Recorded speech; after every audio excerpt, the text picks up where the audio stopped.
Evelyn Moore's hands trembled as champagne glasses clinked around her like accusations. She didn't belong here, not in this marble palace dressed in borrowed silk, not among Boston's elite who wore their wealth like armor. But Marco DeLuca saw her anyway. Across the glittering ballroom, the city's most dangerous man stopped mid-conversation, his dark eyes locking onto hers with an intensity that made her breath catch. He wasn't looking at her the way men looked at pretty things. He was looking at her the way predators looked at prey, or the way collectors looked at art they intended to own. Before we begin Evelyn's story, please hit that like button and comment what city you're watching from. I want to see how far this story travels. Now, let's step into a world where power and vulnerability collide, where one woman's honesty catches the attention of the one man no one dares to refuse. The Harrington Hotel ballroom dripped with old money and older secrets. Crystal chandeliers cast fractured light across marble floors so polished Evelyn could see her own uncertain reflection staring back at her. She smoothed down the emerald dress she'd borrowed from her roommate Claire, the same Claire who'd insisted she come tonight, who'd promised it would be good for her to see how the other half lived. Evelyn was beginning to suspect that had been a lie. "Another champagne, miss." A waiter appeared at her elbow, his expression professionally blank in that way that suggested he knew exactly which guests belonged and which were pretending. "No, thank you." Her voice came out smaller than she intended. She'd already nursed one glass for 40 minutes, terrified of the price tag attached to every golden bubble. The waiter glided away, and Evelyn pressed herself closer to the wall, trying to become part of the expensive wallpaper. Around her, Boston's elite circulated like planets in their own solar system. Senators and CEOs, real estate moguls and tech billionaires, all orbiting each other in carefully choreographed patterns of power and influence. She recognized some faces from newspapers. Senator Whitmore with his practiced smile. Catherine Ashford, the venture capitalist whose investments could make or break entire companies. And there, holding court near the orchestra, was Jonathan Harrington himself, the real estate developer whose name was on half the luxury buildings in the city. Evelyn didn't recognize her own reflection in the ornate mirrors lining the walls. The woman staring back at her looked like she belonged, hair swept up in an elegant twist, the emerald silk clinging to curves she usually hid under oversized sweaters, makeup applied with Claire's expert hand.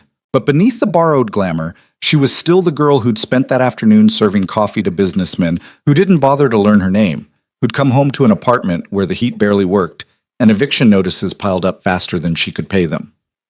"There you are," Claire materialized through the crowd, champagne in hand and triumph in her eyes. "I've been looking everywhere. Come on, there's someone I want you to meet." "Claire, I really don't think—" "Don't think, just smile." Claire's grip on her arm was surprisingly firm for someone so slight. She pulled Evelyn through the crowd with the confidence of someone who'd grown up in rooms like this. "I told you this dress would be perfect. You look incredible." "I look like I'm playing dress-up," Evelyn muttered, but Claire either didn't hear or chose to ignore her. They stopped in front of a cluster of men in expensive suits, their laughter the kind that came from private jokes and insider knowledge. One of them, tall, silver-haired, with a smile that didn't quite reach his eyes, turned as they approached. "Richard, this is my roommate, Evelyn Moore," Claire said brightly. "Evelyn? Richard Blackwell. He owns Blackwell Media Group."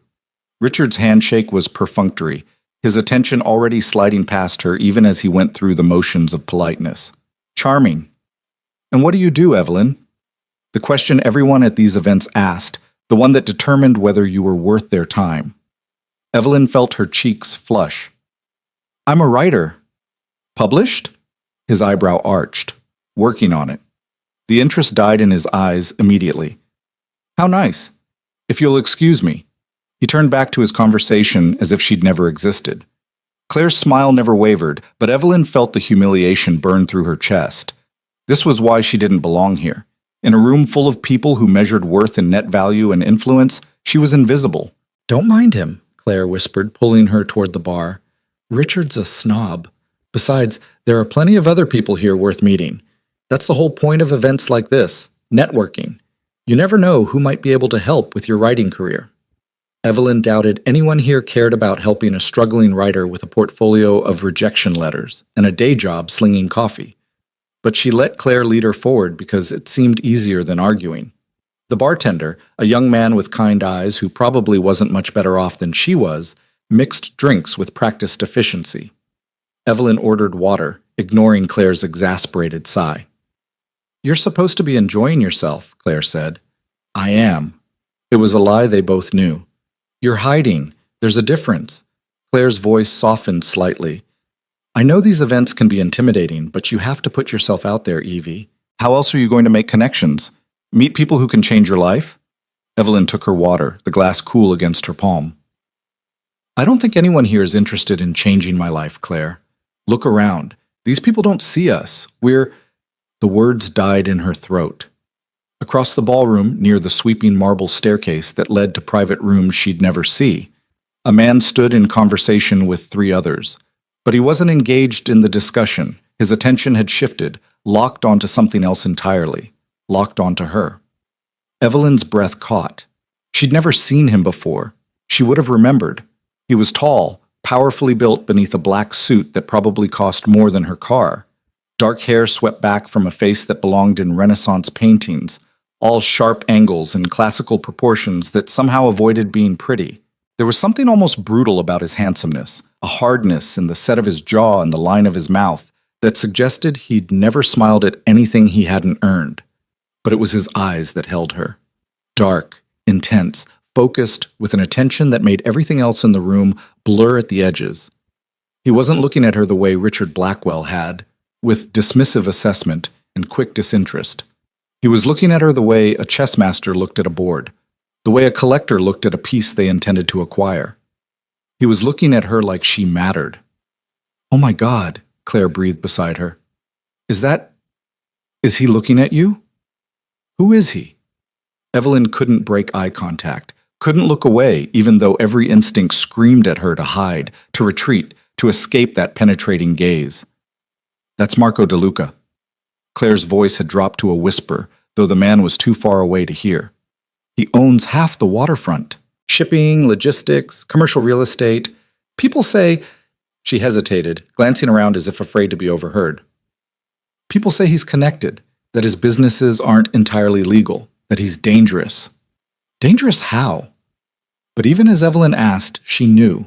It was in the way people gave him space, the way conversations hushed slightly when he passed, the way his companions stood at angles that suggested both deference and protection. This was a man who didn't follow rules. He wrote them. "The kind of dangerous you don't ask questions about," Claire said. "The kind where people who cross him tend to disappear. Look, he's probably just—" But Marco DeLuca had already moved.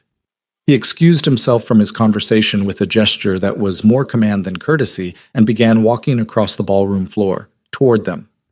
"Oh God, he's coming over here," Claire whispered frantically. "Evie, do I look okay? Is my hair—" The crowd parted for him. It wasn't obvious. No one scrambled out of his way or showed obvious fear, but there was a subtle shift in the room's energy, conversations pausing mid-sentence, bodies angling to give him clear passage. Even people who weren't looking at him seemed aware of his presence, the way animals sensed predators in their territory. He moved with absolute confidence, each step deliberate and unhurried. There was no doubt about his destination, no hesitation in his approach. His eyes never left Evelyn's, and she felt pinned in place by that dark gaze, her heart hammering against her ribs. 10 feet away. 5. Close enough now to see the faint scar along his left cheekbone, the threads of silver at his temples that only made him more devastating, the way his jaw tightened slightly as he took her in from head to toe with an assessment that felt somehow both clinical and intimate. He stopped directly in front of her. Up close he was even more imposing, easily 6'2", with shoulders that strained slightly against his perfectly tailored jacket. He smelled like expensive cologne layered over something darker, something that reminded her of whiskey and smoke and winter nights. "Dance with me." It wasn't a question. His voice was low, rough-edged, with the faintest trace of an accent she couldn't place. Italian, maybe, from generations back. Claire made a small sound beside her, but Evelyn couldn't look away from the man in front of her. Her voice came out breathless. "I don't know you." Something flickered in his eyes, surprise, maybe, or approval. "Marco DeLuca." He extended his hand, not in greeting, but in invitation. "And you're Evelyn Moore, 26, English literature degree from Boston University, currently working at Grayson & Company. while writing freelance articles that don't pay enough to cover rent on the apartment you share with Claire Donovan in Somerville. Your student loans are $63,000. You're 3 weeks behind on your car payment, and your landlord is threatening eviction. The blood drained from Evelyn's face. Claire gasped audibly. Why would you? Evelyn's mind raced, trying to process the violation of privacy, the casual display of knowledge that should have been impossible for a stranger to possess. I know everyone who enters my city, Marco said simply. His hand remained extended between them, steady and patient. I know who belongs and who's pretending. I know who's here to network and who's here to hide. And I know that you, Evelyn Moore, are the only honest thing in this room full of beautiful liars. That's not an answer. She found her voice, found the anger beneath the shock. That's stalking. His mouth curved slightly, not quite a smile, but close. That's due diligence. I don't invest without research. He stepped closer, his voice dropping so only she could hear. And I never claim something without knowing exactly what I'm taking. I'm not something to be claimed. No, he agreed. You're someone to be chosen. There's a difference. His eyes held hers, dark and intense and utterly serious. Dance with me, Evelyn. Let me show you. Every rational thought in her head screamed at her to refuse, to walk away from this dangerous man who'd invaded her privacy and thought nothing of approaching her with information he had no right to possess. But there was something in his gaze, not just intensity, but interest, real interest. Not in what she could do for him or who she might connect him with, but in her. For the first time all night, someone was seeing her. Really seeing her. Evelyn placed her hand in his. His fingers closed around hers, warm, strong, proprietary. Smart choice. He led her onto the dance floor as the orchestra transitioned into a waltz. Evelyn had taken exactly 3 ballroom dancing lessons in college for a humanities credit she'd needed, and that had been years ago. But Marco's hand settled at the small of her back with absolute certainty, his grip firm enough to guide her, and suddenly her uncertainty didn't matter. He led, and her body followed. You're afraid of me, he observed as they moved through the steps. You know everything about my financial ruin, and you're telling me that's normal? Evelyn shot back, finding her courage now that they were in motion, now that his attention was focused entirely on her. It's practical. I don't waste time on mysteries I can solve with a single phone call. They turned smoothly, and Evelyn was distantly aware of eyes on them. Dozens of pairs, all watching Marco DeLuca dance with the nobody in borrowed emerald silk. But you're still here, still dancing with me. That's either bravery or stupidity. Maybe it's curiosity, she countered. You went through all that trouble to research me. Why? Because you don't belong here. His hand pressed slightly firmer against her back, drawing her infinitesimally closer. Everyone in this room is performing, playing parts, wearing masks, calculating advantage with every word and smile. But you? You stood by the wall looking like you'd rather be anywhere else, ordering water at an open bar, blushing when men dismissed you. You're genuine in a world that's forgotten what genuine looks like. So I'm a novelty? The words came out sharper than she intended. Something different to entertain you until you get bored? Marco's eyes darkened. You're someone who doesn't lie. Do you know how rare that is? How valuable? They swept past another couple, a senator and his wife who both looked away quickly when Marco's gaze flickered toward them. Everyone here wants something from me. Power, connections, money, protection. They smile and charm and pretend friendship while calculating exactly how to use me. But you? You don't even know what I could offer you. I know you're dangerous, Evelyn said quietly. Claire told me. People are afraid of you. They should be. No apology, no deflection, just simple truth. I built an empire in a city that doesn't give anything freely. That requires certain methods, certain sacrifices. People have learned not to cross me. And that doesn't bother you? Being feared? Fear is honest, Marco said. Fear is people acknowledging exactly who I am without pretense. I prefer it to false affection. His thumb brushed against her spine, a gesture so subtle she might have imagined it. But you're not afraid enough to run. Why? Evelyn considered lying, then remembered what he'd said about honesty.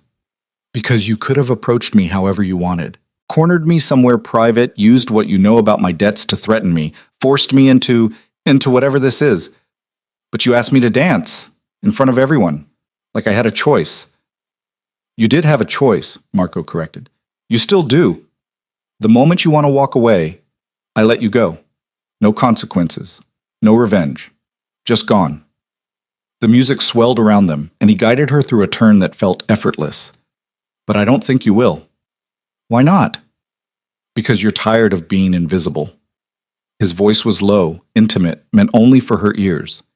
You're tired of working yourself to exhaustion for people who don't see you.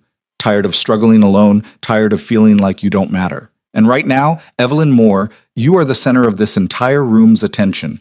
Every person here is watching us, wondering who you are, wondering what you did to catch my interest. You're not invisible anymore. He was right, and she hated that he was right. She could feel the stares, the whispers rippling through the crowd like wind through grass.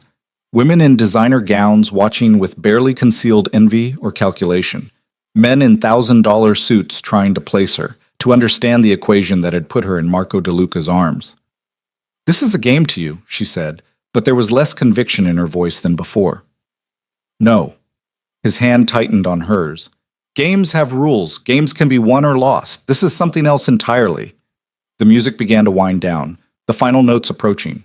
Marco leaned in, his lips close to her ear, his breath warm against her skin. I'm going to ask you something now, and I need you to listen carefully. Can you do that? Evelyn nodded, her heart racing. When this dance ends, you have two choices. You can walk away, back to Claire, back to your borrowed dress, and your mounting debts, and your invisible life. I won't stop you. I won't contact you. It ends here, and you'll be safe in your obscurity. His voice dropped even lower. Or you can come with me, up those stairs to a private room where we can talk without an audience, where I can show you exactly what I'm offering and what it costs, where you can decide with all the information whether you want what I can give you. And what is it you think you can give me? Evelyn whispered. Everything. Simple. Absolute. Everything you've been denied, everything you've been too afraid to want. Money, security, purpose, protection. A life where you matter, where you're seen, where you never have to worry about eviction notices or student loans or whether you're worth someone's time. The music ended, but he didn't release her. But it comes with a price. Nothing is free, Evelyn. Not even from me. Especially not from me. She should walk away. Every ounce of common sense screamed at her to thank him politely and retreat to Claire's side, to escape this dangerous man with his dangerous promises and his knowledge of her struggles. This was how people got trapped, lured in by offers too good to be true, by powerful men who saw vulnerability as opportunity. But Marco DeLuca wasn't lying to her. He wasn't pretending this was anything other than what it was. A transaction, an offer, a choice with consequences she couldn't yet see. And God help her, she was tired. Tired of struggling, tired of being invisible, tired of rejection letters and dismissive glances and the crushing weight of debt that never seemed to shrink, no matter how hard she worked. The stairs, Evelyn heard herself say. Show me. Something blazed in Marco's eyes, triumph, satisfaction, and something else she couldn't name. Remember, he said softly, you can still walk away. Anytime. All you have to do is say the word. He released her hand but kept his palm pressed to her lower back as he guided her through the crowd. The whispers intensified, heads turning to track their progress. Evelyn felt Claire's shocked stare, saw Richard Blackwell's eyebrows rise in surprise, caught Senator Whitmore's calculating gaze as they passed. Let them watch, she thought with sudden defiance. Let them wonder. The marble staircase swept upward in a graceful curve, leading to the hotel's private event spaces and VIP suites. Marco's hand never left her back as they climbed, and two men in dark suits materialized from nowhere to fall into step behind them. Security, she realized. Guards. Do they follow you everywhere? She asked. Everywhere that matters. Marco nodded to a third guard stationed at the top of the stairs. When you have enemies, vigilance isn't optional. Do you have a lot of enemies? I have exactly as many as I need to prove I'm doing something right. He led her down a carpeted hallway, away from the ballroom's noise. People who coast through life making everyone happy build nothing worth having. The only question is whether your enemies fear you enough to stay in the shadows or hate you enough to step into the light. They stopped in front of an ornate door marked private. Marco produced a key card. Of course, he had access to the VIP floors. and pushed the door open, gesturing for her to enter first. The room beyond was stunning. Floor-to-ceiling windows overlooked Boston's glittering skyline. The city spread out like scattered diamonds against black velvet.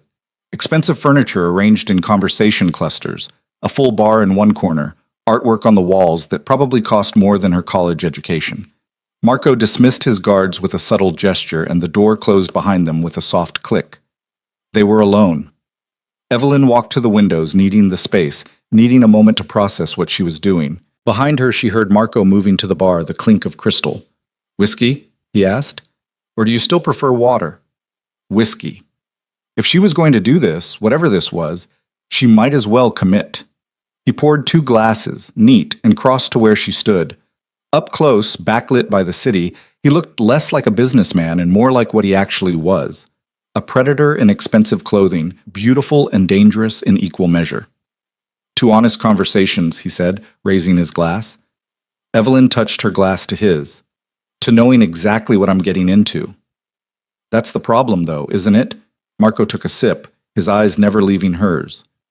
"You don't know, you can't. Because I could tell you everything, what I do, what I've done, what I'm capable of, and you still wouldn't truly understand until you saw it for yourself. Then why bring me here? Why not just—" She gestured vaguely, uncertain how to finish. "Seduce you? Buy you? Force you?" Marco's mouth twisted slightly. "Because those are temporary. Coercion creates resentment. Fear creates betrayal. I don't need another frightened mistress or another employee who smiles while plotting escape. I need someone who chooses to be here with full knowledge of what that means." "And what does it mean?" Evelyn set her glass down on a nearby table, crossing her arms. "You researched me. You know I'm drowning financially, and now you're dangling salvation in front of me.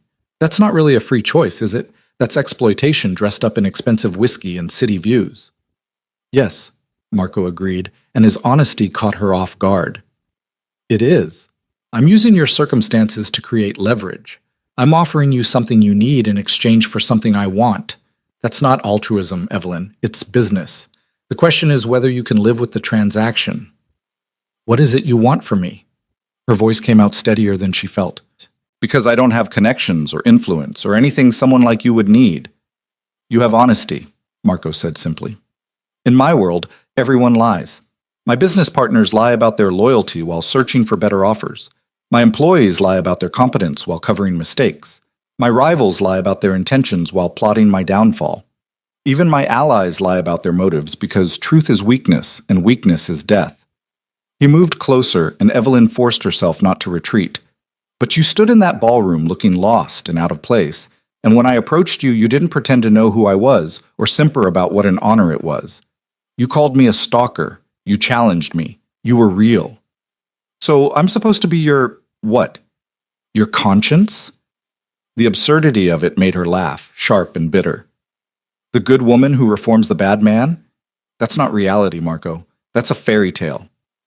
"I don't need reform," Marco said flatly. "I need perspective. I need someone who isn't afraid to tell me when I'm wrong, who won't calculate advantage before speaking, who sees me as something other than a weapon to be aimed or a vault to be opened." His hand lifted, hovering near her face but not touching.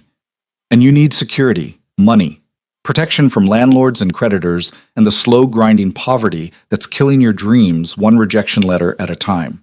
We can help each other." "By doing what?" Evelyn demanded. "You still haven't actually explained what this arrangement would be." Marco's hand dropped. "You would be mine.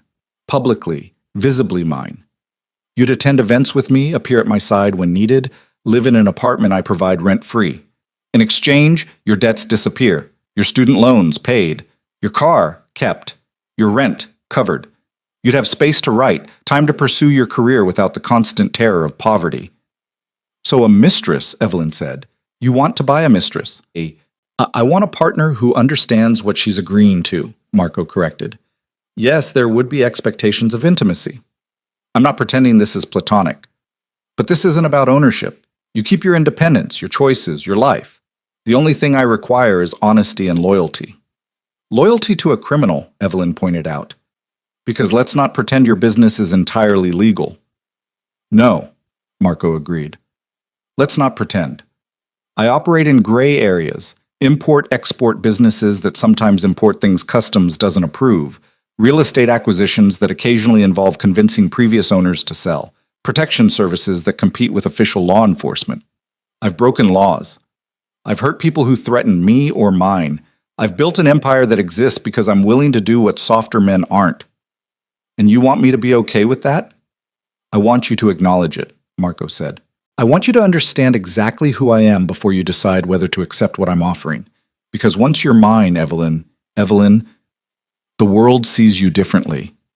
They see you as my weakness, my vulnerability, and people who want to hurt me will try to hurt you. The weight of that settled over her like a shroud. This wasn't just about money or security. It was about stepping into a world where violence was currency and loyalty was the only thing that mattered. Where being seen meant being targeted. You're trying to scare me away, she realized. I'm trying to give you informed consent, Marco countered. I'm trying to make sure that if you say yes, you mean it. That you're not just desperate enough to ignore the danger, but aware enough to choose it anyway. He finished his whiskey, set the glass aside. Because I've seen what happens when people agree to things they don't understand. They break. They run. They betray. And I don't want that for you. I don't want to watch you shatter. Why? The question burst out of her. Why me? Why go through all this trouble for some struggling writer you saw across a ballroom? You could have anyone. Women with power and connections, women who understand your world, women who wouldn't need this explained. Marco was quiet for a long moment, studying her face as if memorizing every feature. When he finally spoke, his voice was softer than she'd heard yet. Because everyone else wants Marco DeLuca. The name, the power, the empire. They want what I can do for them. But you looked at me in that ballroom and saw a stranger.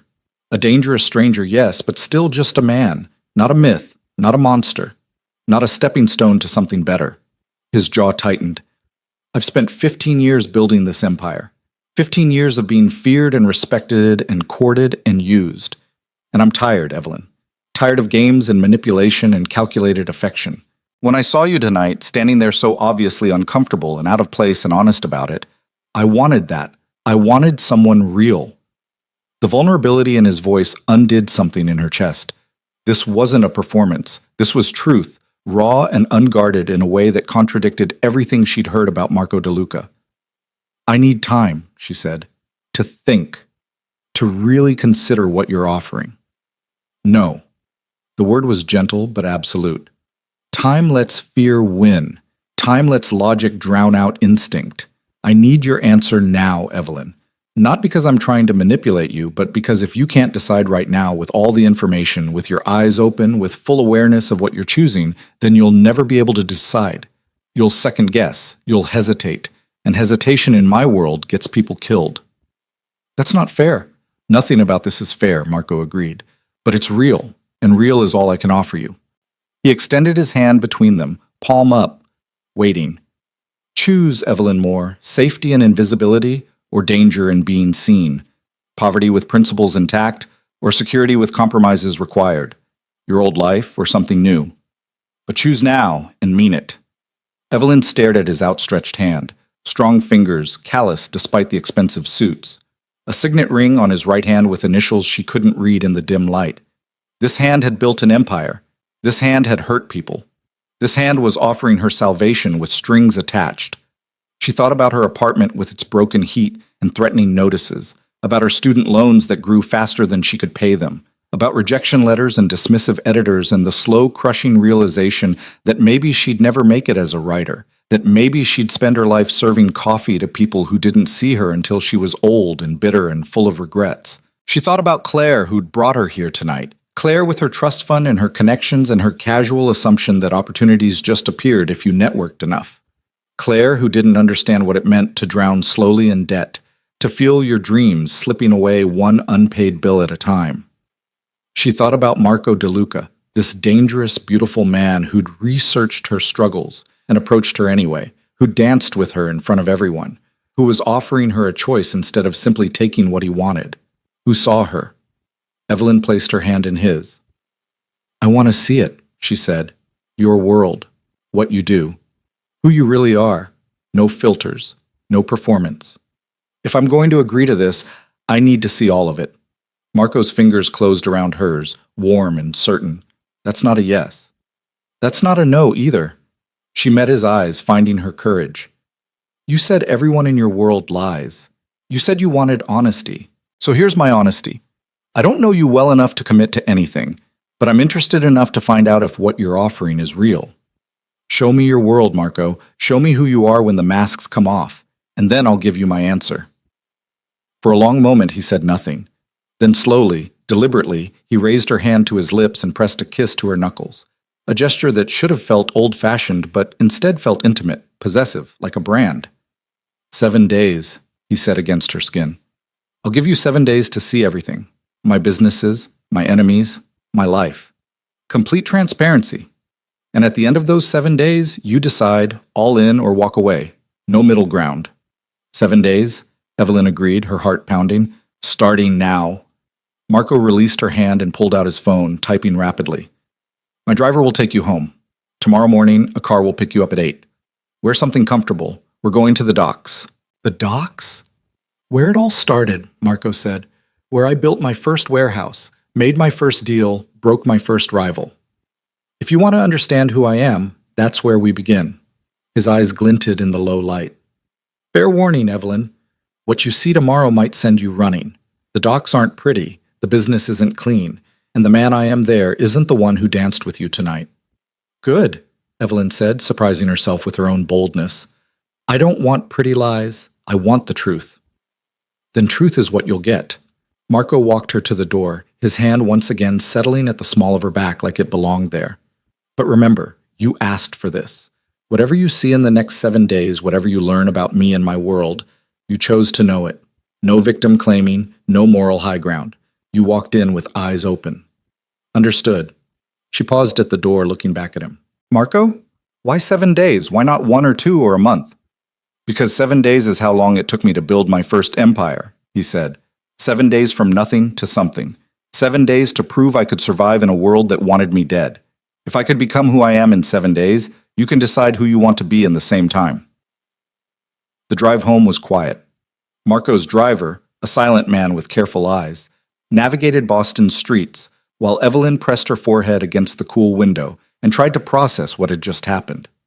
She'd gone to a charity gala to make Claire happy and somehow ended up agreeing to 7 days with one of the city's most dangerous men.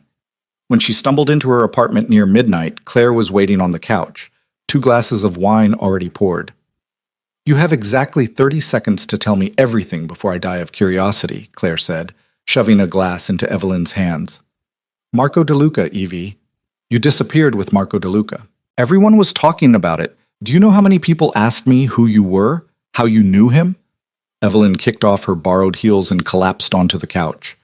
I don't know him. I didn't until tonight. Then why did he single you out? Why the dance? Why the...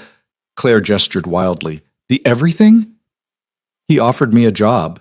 Evelyn lied, or half-lied. She wasn't ready to explain the full scope of Marco's proposal, wasn't ready for Claire's judgment, or concern, or whatever reaction the truth would bring. Research assistant for his real estate holdings. He said he needs someone who can write reports and analyze properties. It was plausible enough that Claire's suspicion faded slightly. That's amazing. The pay must be incredible. God, Evie, this could solve all your money problems. Maybe. Evelyn sipped her wine, tasting nothing. I'm supposed to meet him tomorrow, see the operation, decide if it's right for me. If it's right for you? Claire laughed. This is Marco DeLuca. You don't turn down opportunities like this. Do you know how many people would kill for a chance to work with him? Probably, literally, Evelyn thought, but didn't say. I'll see how it goes. She spent the night staring at her ceiling, running through every moment of the evening. Marco's intensity, his honesty about the danger, his hand at her back and his lips on her knuckles. The way he'd looked at her like she was the only real thing in a room full of illusions. At 7 the next morning, her phone buzzed with a text from an unknown number. Car arrives at 8. Dress warm. Bring questions. M. Evelyn stared at the message for a long moment, then got up to shower. She had 7 days to see the truth about Marco DeLuca. 7 days to decide if she could live with what she found. 7 days to choose between safety and risk, invisibility and danger, poverty and power. She chose jeans and a warm sweater, practical boots, her hair pulled back in a simple ponytail. When the black sedan pulled up at exactly 8 o'clock, she was waiting. The driver who'd taken her home last night opened the door. "Miss Moore? Mr. DeLuca is waiting at the docks." Evelyn slid into the car, her hands folded in her lap to hide their trembling. Through the tinted windows, Boston rolled past, familiar streets taking her to unfamiliar territory, to the waterfront where Marco DeLuca had built his empire, to the truth she'd demanded to see, to whatever came next. The Boston waterfront at 8 in the morning was a different world from the glittering ballroom. Salt air cut through the crisp November wind, carrying the smell of brine and diesel fuel, and something darker, the kind of industrial grit that came from decades of commerce, both legal and otherwise. Evelyn pulled her coat tighter as the sedan rolled past chain-link fences and warehouses with names she didn't recognize, their metal sides streaked with rust and peeling paint. They turned down a private access road, and suddenly the landscape shifted. The dilapidated buildings gave way to a modern complex, clean lines, new construction, security cameras visible at every corner. A sign in brushed steel read, "DeLuca Logistics and Import," with smaller text beneath listing a dozen subsidiary companies. The car stopped in front of the main building. Marco stood waiting at the entrance, dressed down from last night's formal elegance, but no less commanding in dark jeans, a charcoal sweater, and a leather jacket that had seen actual use. Two men flanked him, the same security from the hotel, she realized. "Miss Moore." Marco opened her door himself, offering his hand. "Welcome to where it all began." Evelyn stepped out, studying the building with a writer's eye for detail. "This doesn't look like where criminal empires start." "That's because you're seeing version 3.0. Marco gestured for her to follow him inside. The original warehouse was condemned 4 years ago. Structural damage, foundation issues, rats the size of house cats. But it served its purpose for a long time before that. The interior was sleek and professional, polished concrete floors, exposed brick walls, modern lighting. They passed through a reception area where a woman in her 50s looked up from her computer and nodded respectfully at Marco, her eyes widening slightly when she saw Evelyn. "Morning, Angela," Marco said without stopping. "Hold my calls for the next 2 hours." "Of course, Mr. DeLuca." Angela's gaze tracked Evelyn with undisguised curiosity. They took an elevator to the 3rd floor, Marco's security remaining in the lobby. The elevator doors opened onto a corridor lined with glass-walled offices. Through the transparent walls, Evelyn could see people working, some on computers, others on phones, a few in meetings around conference tables. It looked like any modern business. "Legitimate operations," Marco explained, reading her expression. "Import-export licensing, customs brokerage, freight forwarding, everything above board, fully legal, taxed appropriately. This is what the IRS sees when they audit my books." "And what don't they see?" Marco's mouth curved. "Smart question. Come on." He led her to a corner office with his name on the door and a view of the harbor beyond. The space was surprisingly understated. A desk, comfortable chairs, bookshelves lined with volumes on maritime law and international trade regulations. One wall held framed photographs, a younger Marco with an older man who shared his features, standing in front of the original warehouse. Marco shaking hands with various officials at ribbon-cutting ceremonies, a faded picture of a woman with dark hair and Marco's eyes. "My mother," Marco said, catching her looking at the photograph. "She died when I was 16. Cancer. We couldn't afford the treatments she needed." Evelyn heard the weight behind those words, the history compressed into simple facts. "I'm sorry." "Don't be. It taught me that money isn't evil. The lack of it is." He moved to his desk, unlocking a drawer and pulling out a leather-bound ledger. "This is what you asked to see. The truth." He opened the ledger, turning it so she could read. Pages of entries in neat handwriting, dates, amounts, descriptions. Evelyn scanned the columns, her understanding growing with each line. Pharmaceuticals, unauthorized import, $340,000, protection services, Moretti territory, $75,000, real estate acquisition, convincing previous owner, $850,000, information brokerage, Senator W., $120,000. "These are crimes," Evelyn said quietly. "These are services," Marco corrected. "Pharmaceuticals that people need but can't afford through legal channels. Protection for businesses in neighborhoods where police response is slow or non-existent. Real estate deals where the previous owners were sitting on valuable property and refusing reasonable offers. Information that powerful people want kept private. That's just semantics. You're still breaking laws. Yes. Marco didn't flinch from it. I'm breaking laws that are unjust, inefficient, or selectively enforced. I'm providing what the system fails to provide. Does that make me noble? No. Does it make me necessary? Ask the diabetic who can afford insulin through my supply chain when the pharmaceutical companies price it at $600 a vial. Ask the shop owner in Dorchester who keeps his windows intact because he pays me instead of replacing glass every week while waiting for police who never come. Ask the families living in affordable housing in buildings I acquired and renovated instead of tearing down for luxury condos. You're justifying it, Evelyn said, making yourself the hero of your own story. I'm explaining context, Marco replied. I don't need to be the hero. I just need you to understand that the world isn't as simple as legal versus illegal, good versus evil. It's about power and who wields it. I wield mine for profit, yes, but also for stability, for order. The alternative isn't virtuous law enforcement, it's chaos. Evelyn moved to the window, looking out at the harbor where cargo ships sat at anchor, their metal hulls gleaming in the morning light. How much of what comes through those ships is illegal? About 30%. Marco joined her at the window, close enough that she could feel his warmth in the cool office. Medications mostly, some luxury goods avoiding tariffs, occasionally other items for specialized clients. Weapons? No. The word was flat, absolute. I don't traffic in weapons or anything that's purely designed to harm. No drugs beyond pharmaceuticals, no human trafficking, no children, no exploitation. I have lines, Evelyn. They're different from legal lines, but they exist. And the people who cross them? Marco was quiet for a moment. Last year, a crew working for me decided to expand into territories I'd specifically forbidden. Harder drugs, product that destroyed communities. I'd warned them. Gave them chances to correct course. His jaw tightened. They didn't listen. What happened to them? They're no longer in Boston. Something in his voice suggested they were no longer anywhere. I don't enjoy violence, Evelyn, but I won't let my empire be used for things I consider unconscionable. The moment someone mistakes my patience for weakness, I remind them what I'm capable of. A knock at the door interrupted them.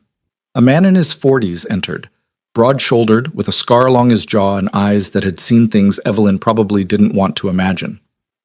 "Boss, we got a situation at Warehouse 7, the man said, then stopped when he saw Evelyn.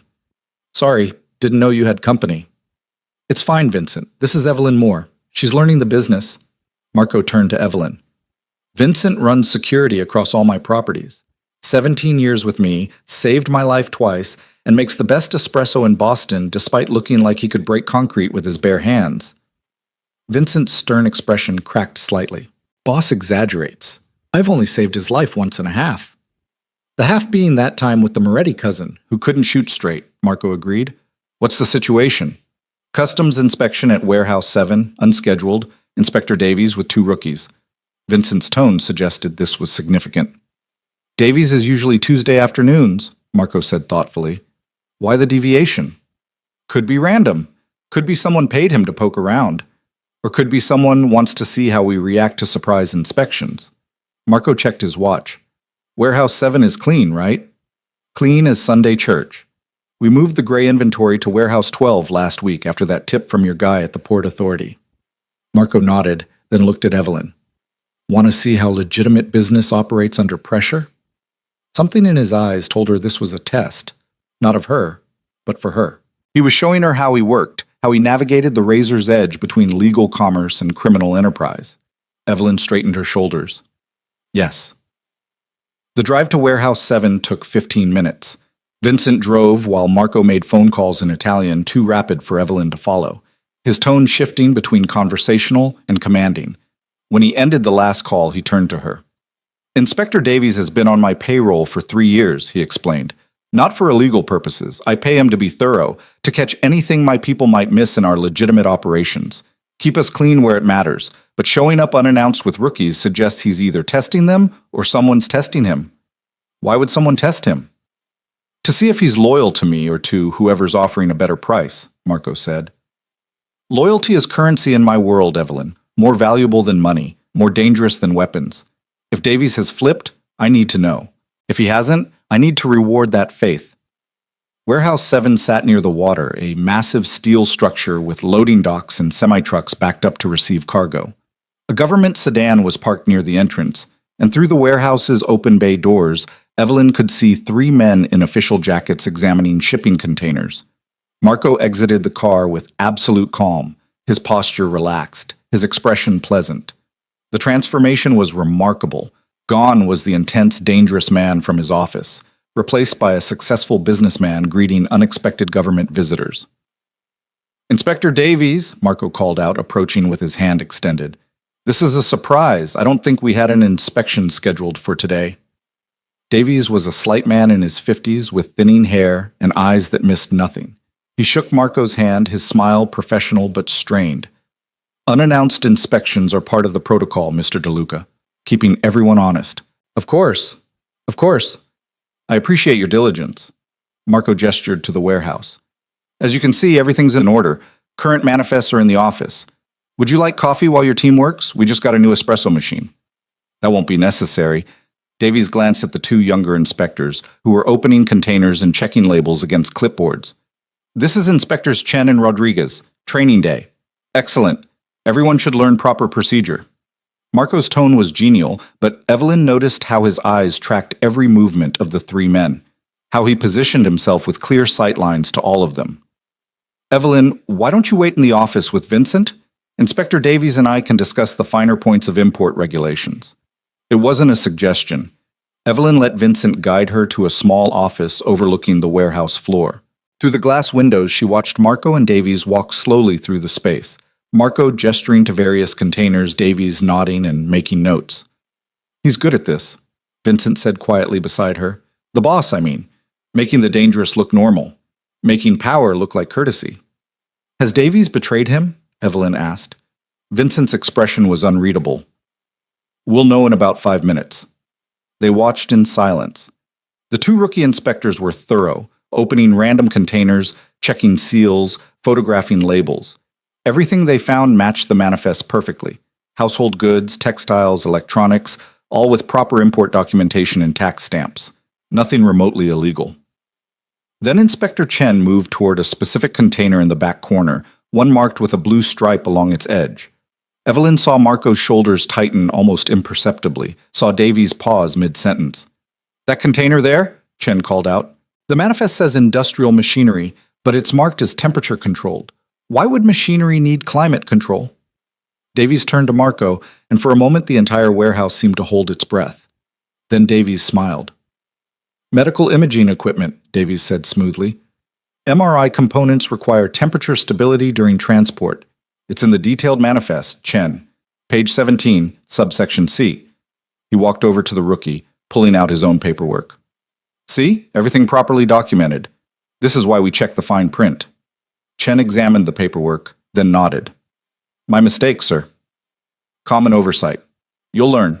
Davies clapped him on the shoulder, then turned back to Marco.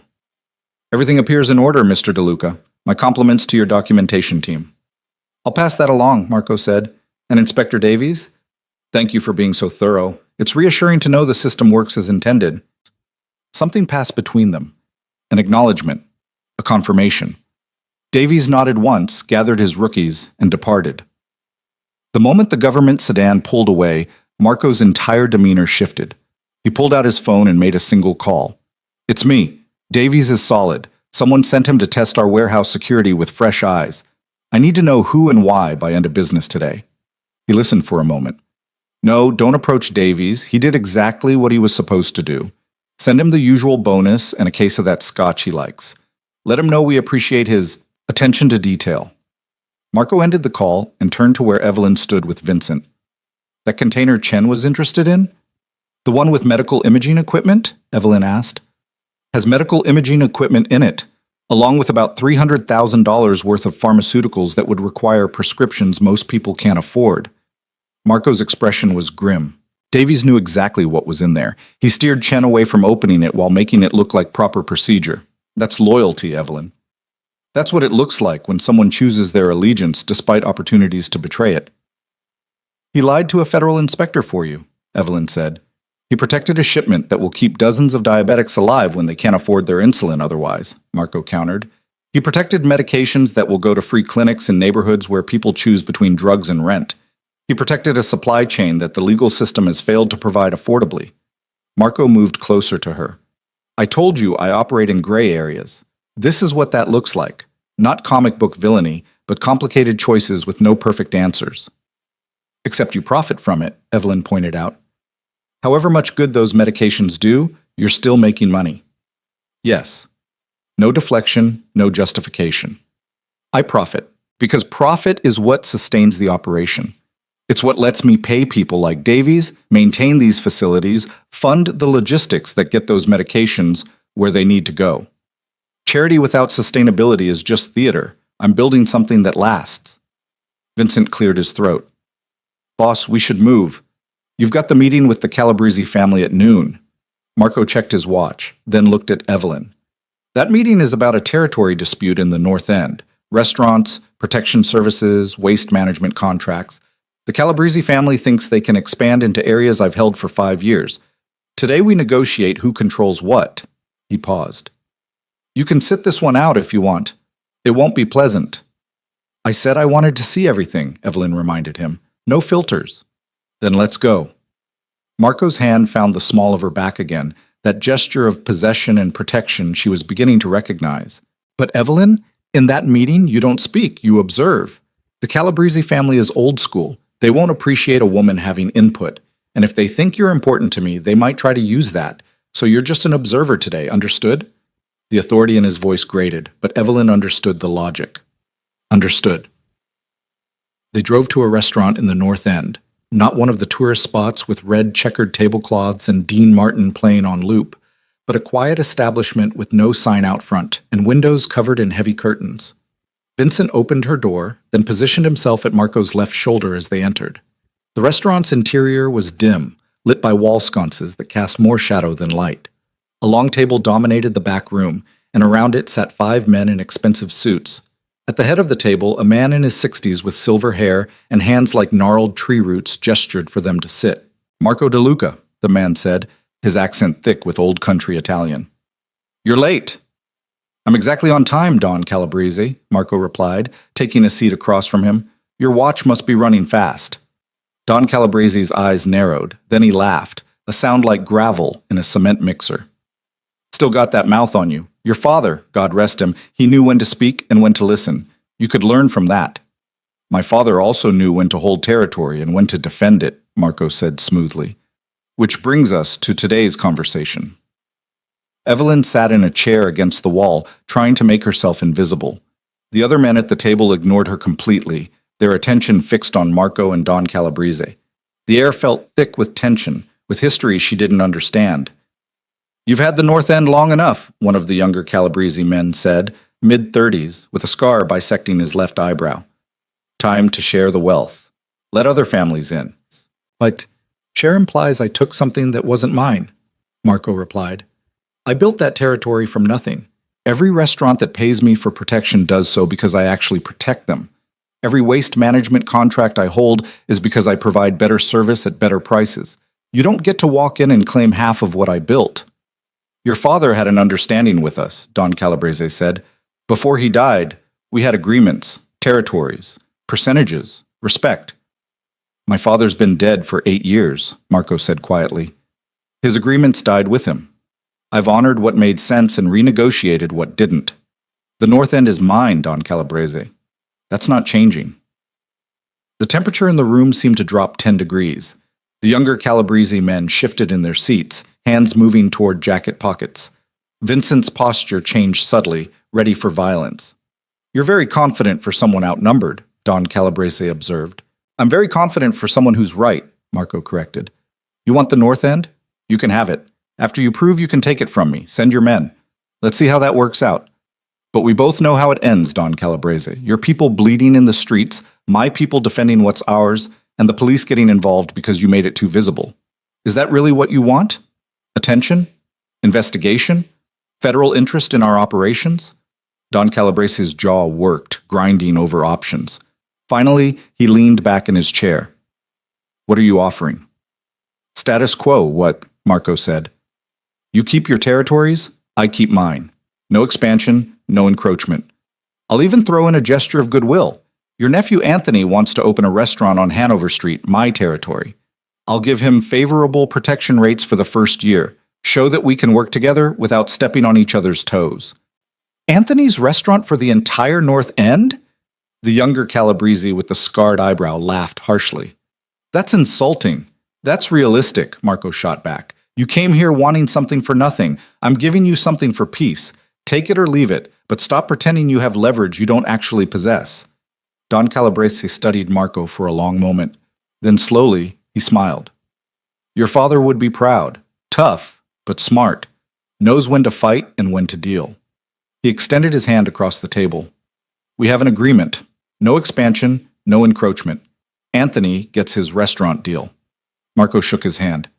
And if anyone from your family tests that agreement, I'll handle them myself, Don Calabrese promised. The old ways still matter, Marco. Family discipline, territory respect. We understand each other. The meeting ended with espresso and stiff pleasantries. As they left, Evelyn felt the adrenaline draining from her system, leaving her shaky. She hadn't realized how tense she'd been until they were back in the car, Vincent driving them away from the restaurant. That could have gone very badly, she said quietly. Yes, Marco agreed. If Don Calabrese had been younger and prouder, if his sons had more influence, if I'd shown weakness or uncertainty, any of those variables shifts and we're at war. He looked at her. But I knew Don Calabrese would take the deal. He's old school. He values stability over expansion, peace over profit. His younger relatives want to prove themselves by taking my territory, but he knows what war costs. So I gave him a way to save face while keeping what's mine. You gambled, Evelyn said. You bet on knowing him better than he knew himself. I bet on 15 years of watching how he operates, understanding his values, respecting his intelligence. Marco's hand found hers, his thumb brushing across her knuckles. That's what this life is, Evelyn. Calculated risks, reading people, knowing when to push and when to yield, and always being prepared for the moment things go wrong. Does it ever get easier? The tension, the danger? No, Marco said honestly. You just get better at hiding how much it affects you. He studied her face. You're handling this better than I expected. Most people would have run by now. I'm terrified, Evelyn admitted. In that restaurant, when those men reached for their pockets, I thought... She stopped, swallowing hard. You thought you might see someone die, Marco finished, and you stayed in your chair, didn't scream, didn't panic, didn't draw attention that would have made things worse. His grip on her hand tightened. That's strength, Evelyn. Real strength. Not pretending you're not afraid, but being afraid and functioning anyway. They spent the afternoon at Marco's legitimate offices, and Evelyn got a glimpse of the other side of his empire. She sat in on a meeting about a real estate development project. Luxury condos on the waterfront, all perfectly legal, all generating enormous profit. She watched Marco negotiate with architects and contractors, his mind shifting seamlessly from crime boss to businessman, his intelligence evident in how he dissected proposals and found flaws in projections. You're good at this, she said during a break between meetings. The legitimate stuff. Why not just focus on this instead of the illegal operations? Because this isn't enough, Marco said. Legal business moves slowly. Building codes, permits, inspections, regulations designed to protect established interests and block newcomers. It took me 3 years to get approval for that waterfront project. 3 years of paying lawyers and bribing inspectors and fighting neighborhood associations. My illegal operations?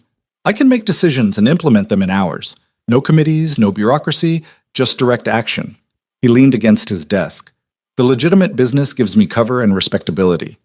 The illegal operations give me power and speed. I need both. Evening came, and Marco drove her himself this time, his security following in a separate car. They went to a house in Brookline, a beautiful old brownstone with ivy climbing its walls and lights glowing warm in the windows. This is mine, Marco said as they climbed the front steps. My actual home, not an investment property or a safe house. The place I go when I'm tired of performing. Inside, the house was a revelation. Books everywhere, shelves lining the walls, stacks on tables, architectural volumes spread across a drafting desk in what must have been a study. The furniture was comfortable rather than showpiece elegant, and photographs covered one wall. Marco's mother smiling in a garden, a young Marco in a college graduation gown, more recent photos of construction projects and buildings he'd developed. You love architecture, Evelyn realized, studying the drafting desk with its sketches and blueprints. I wanted to be an architect, Marco said. Before my mother got sick, before money became survival instead of ambition, I was going to design buildings that lasted, that became part of the city's identity. He picked up one of the sketches, a soaring tower with clean lines and innovative use of space. This was my senior thesis project. My professor said it was brilliant, said I had real talent. What happened? My mother died owing $600,000 in medical bills.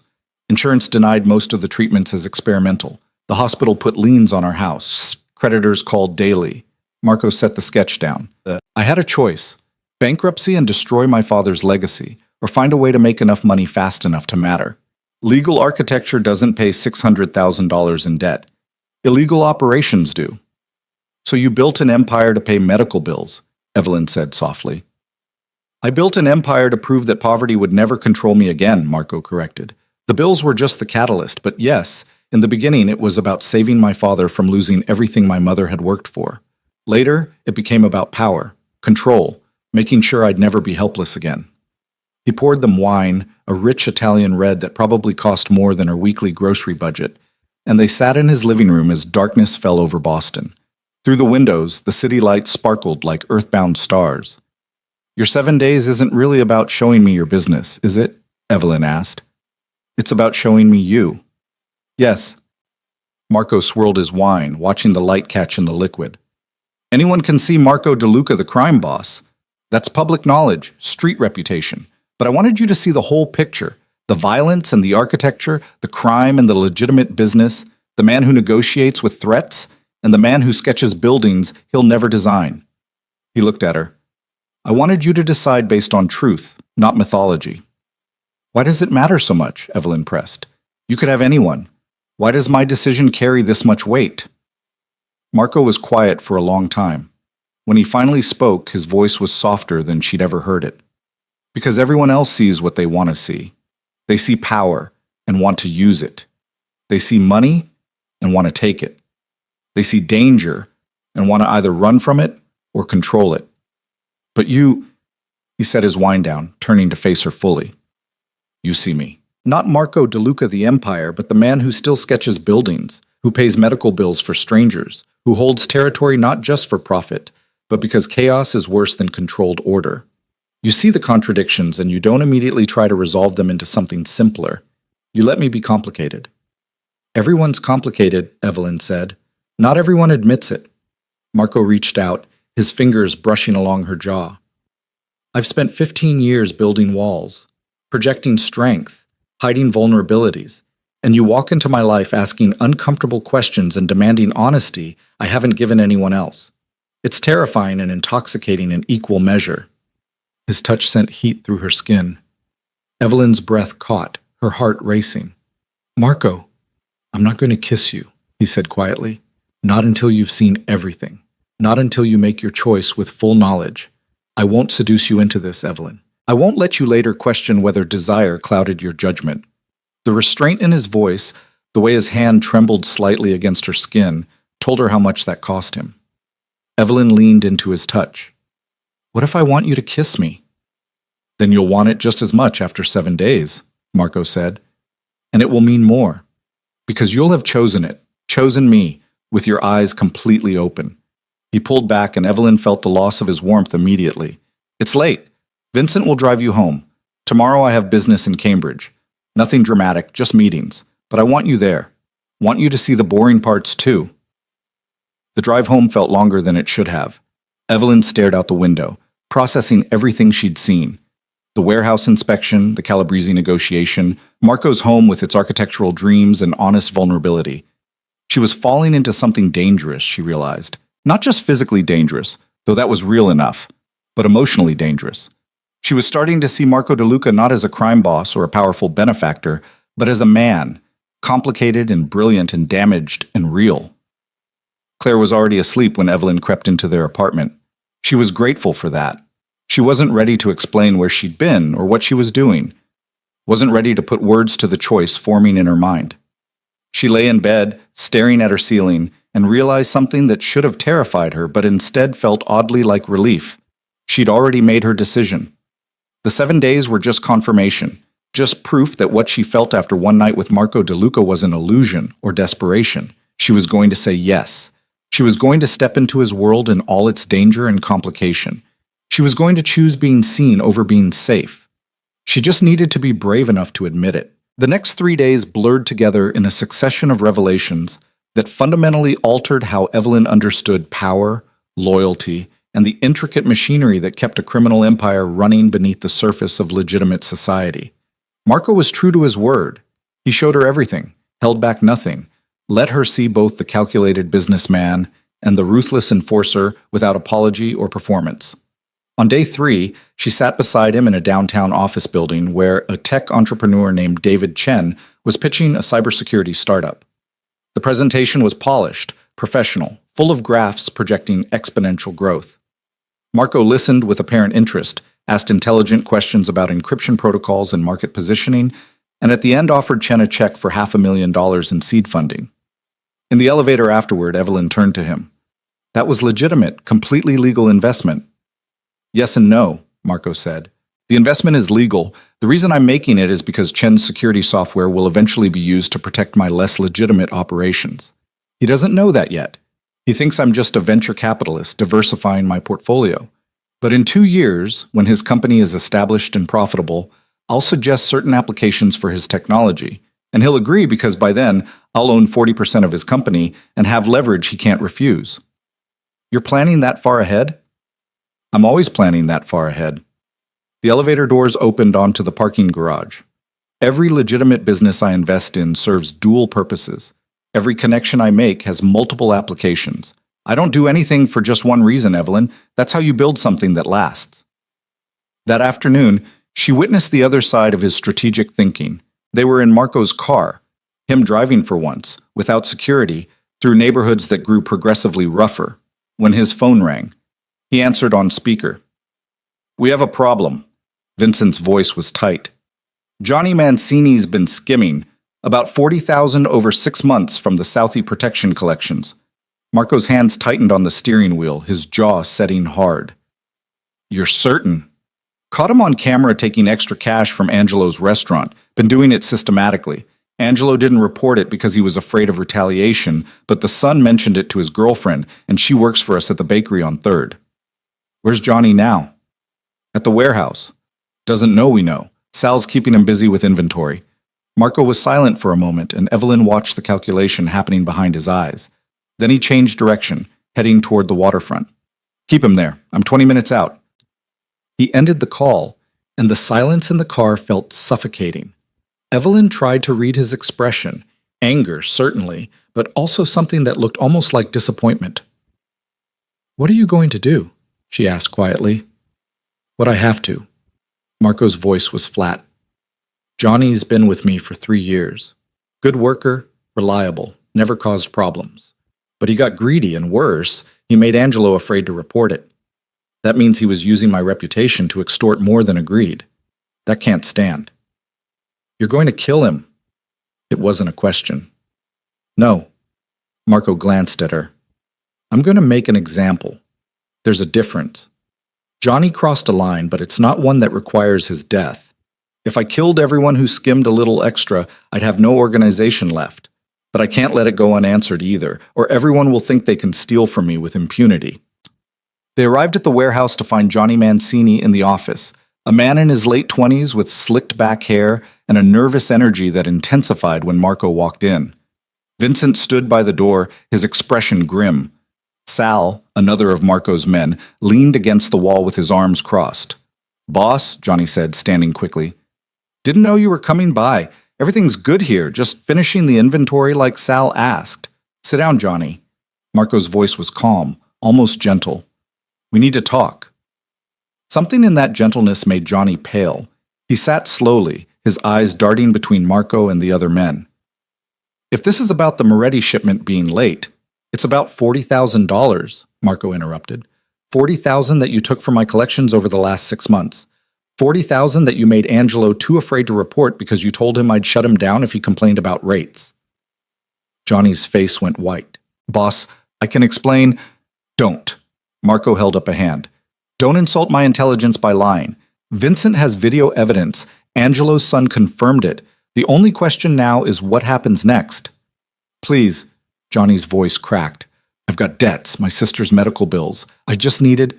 Everyone needs, Marco said. Everyone has bills. Everyone has problems.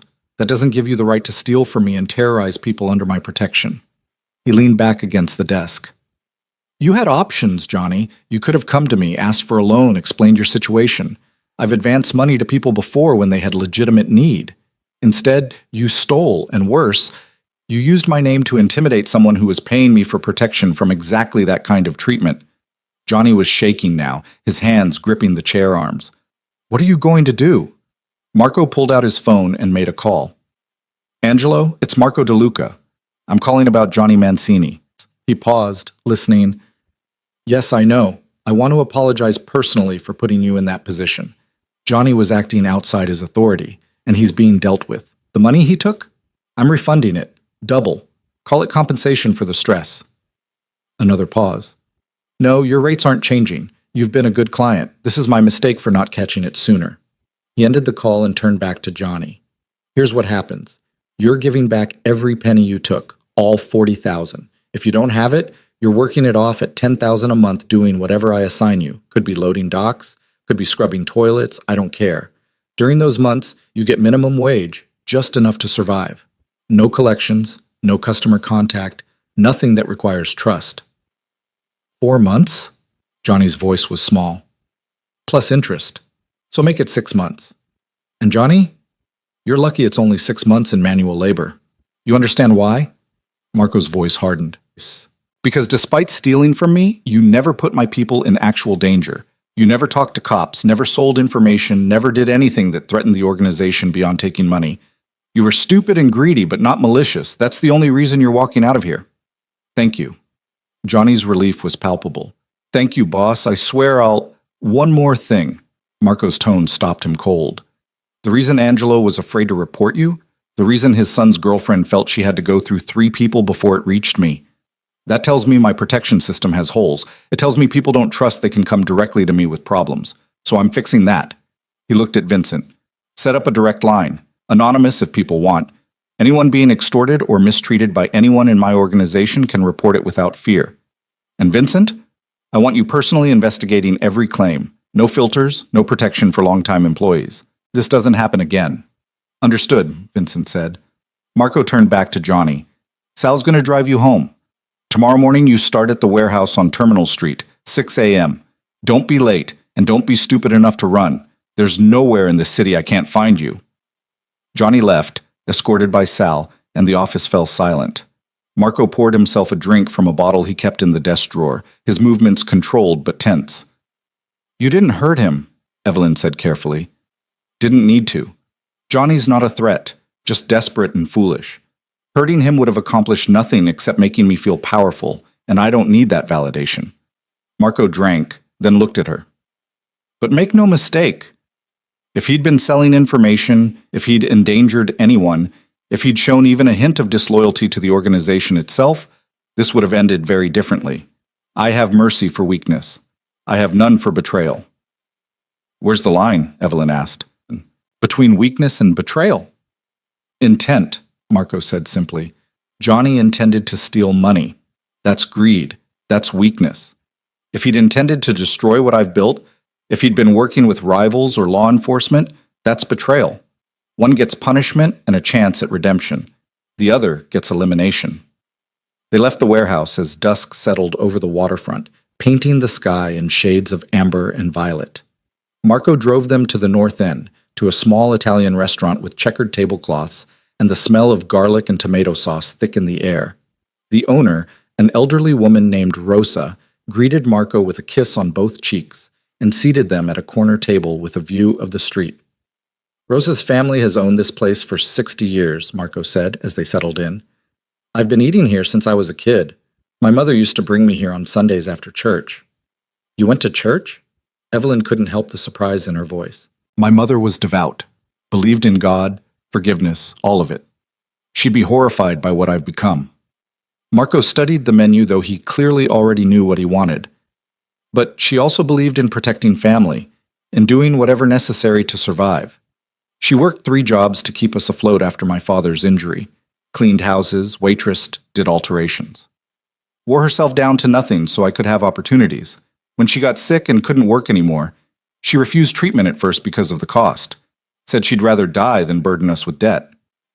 But you made her get treatment anyway, Evelyn guessed. I begged her, promised her I'd handle the money, that she didn't need to worry. She agreed on the condition that I finish college first, get my degree before dealing with her bills. So I did.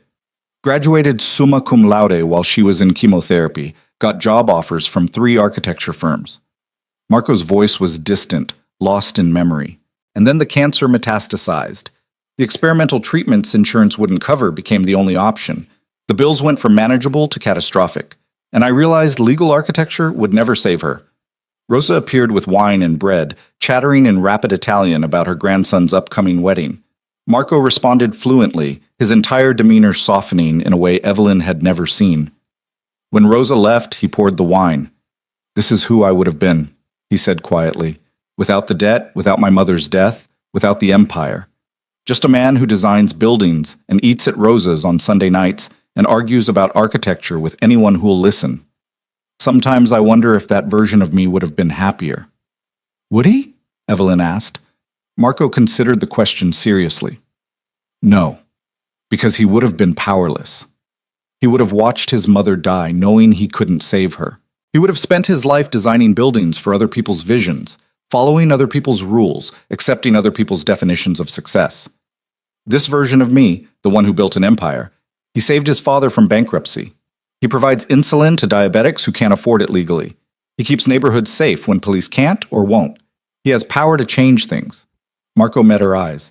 But he also has blood on his hands, and enemies who want him dead, and the constant knowledge that everything could collapse if he shows weakness for even a moment. So you tell me, Evelyn, which version is better? "I don't think it works that way," Evelyn said slowly. "You're not 2 different people. You're one person who made impossible choices and lives with the consequences. The architect and the crime boss aren't separate. They're both you." Something shifted in Marco's expression, a vulnerability she was beginning to recognize.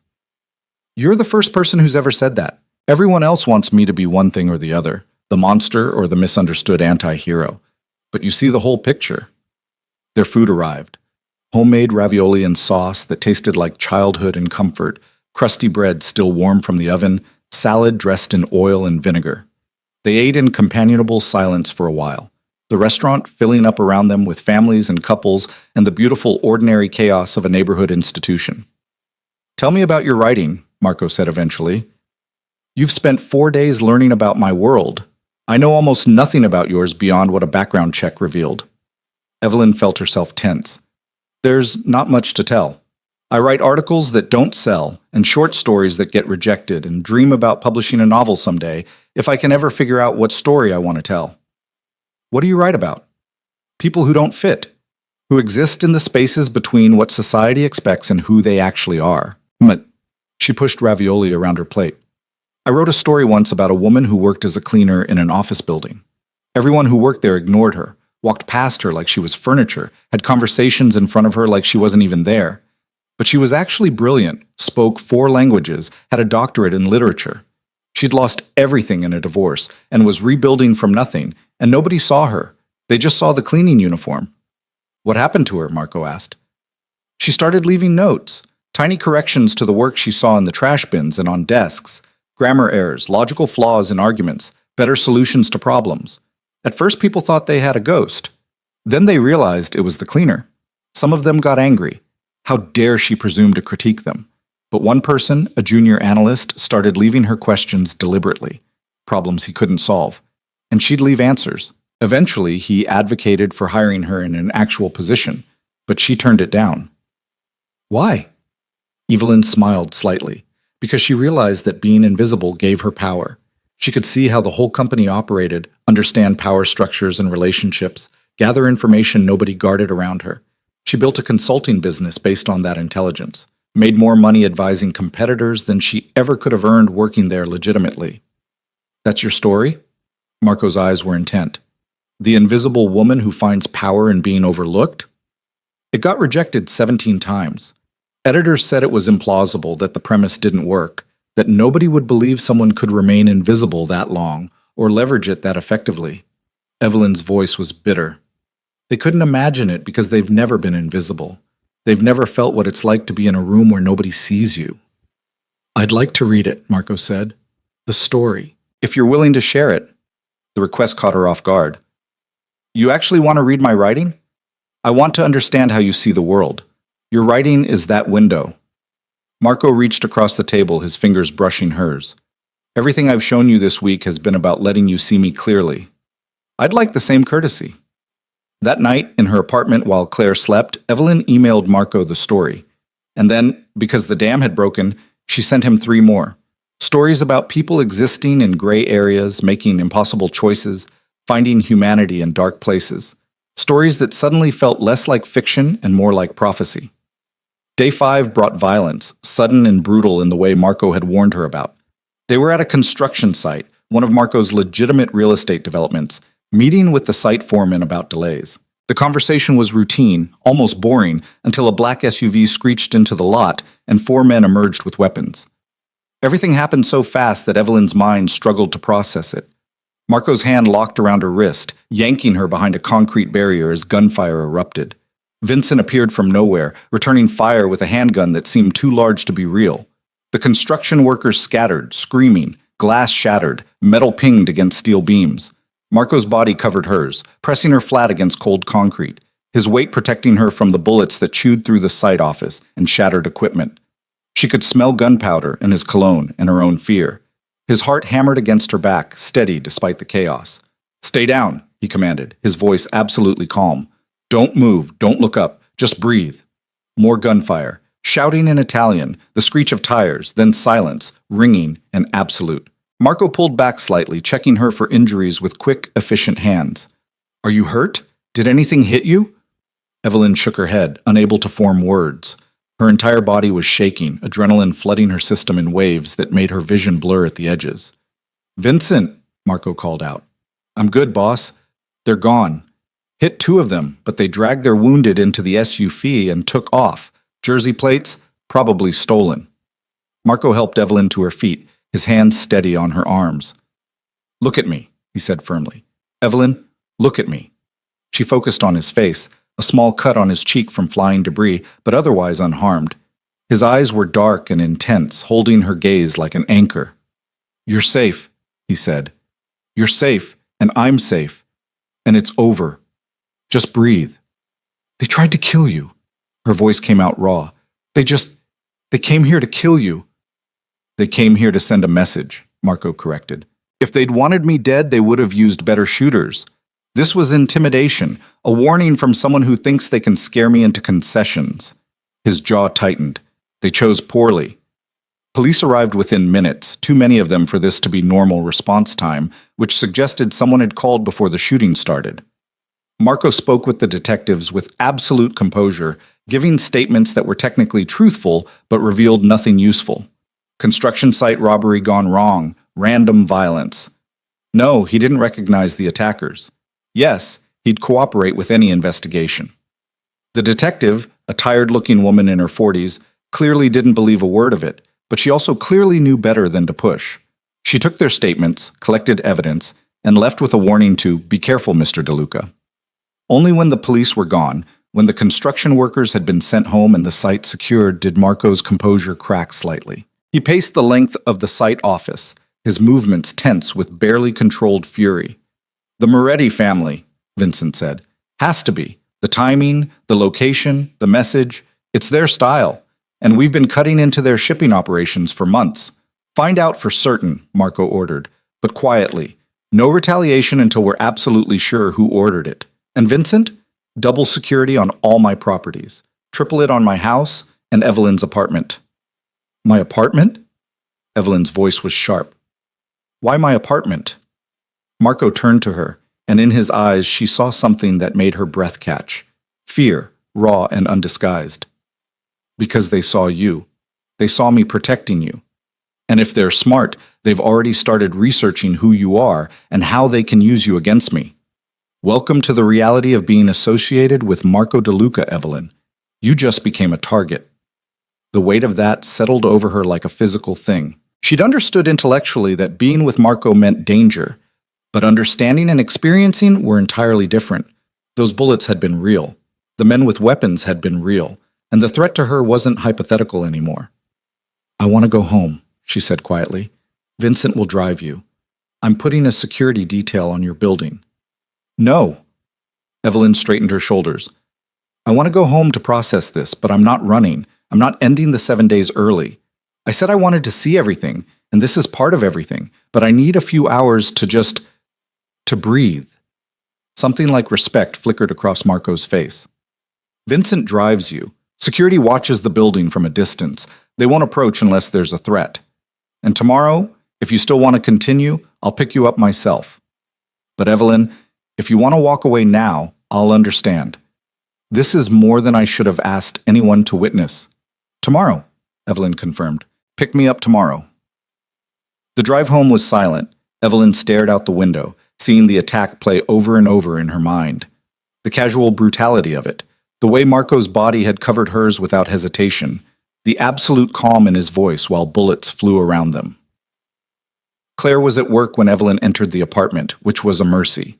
She took a shower so hot it turned her skin pink, washing away the smell of gunpowder and fear. Then she sat on her bed and finally let herself cry. Not from terror, though she'd been terrified, but from the overwhelming realization of what she was choosing. This was Marco's world.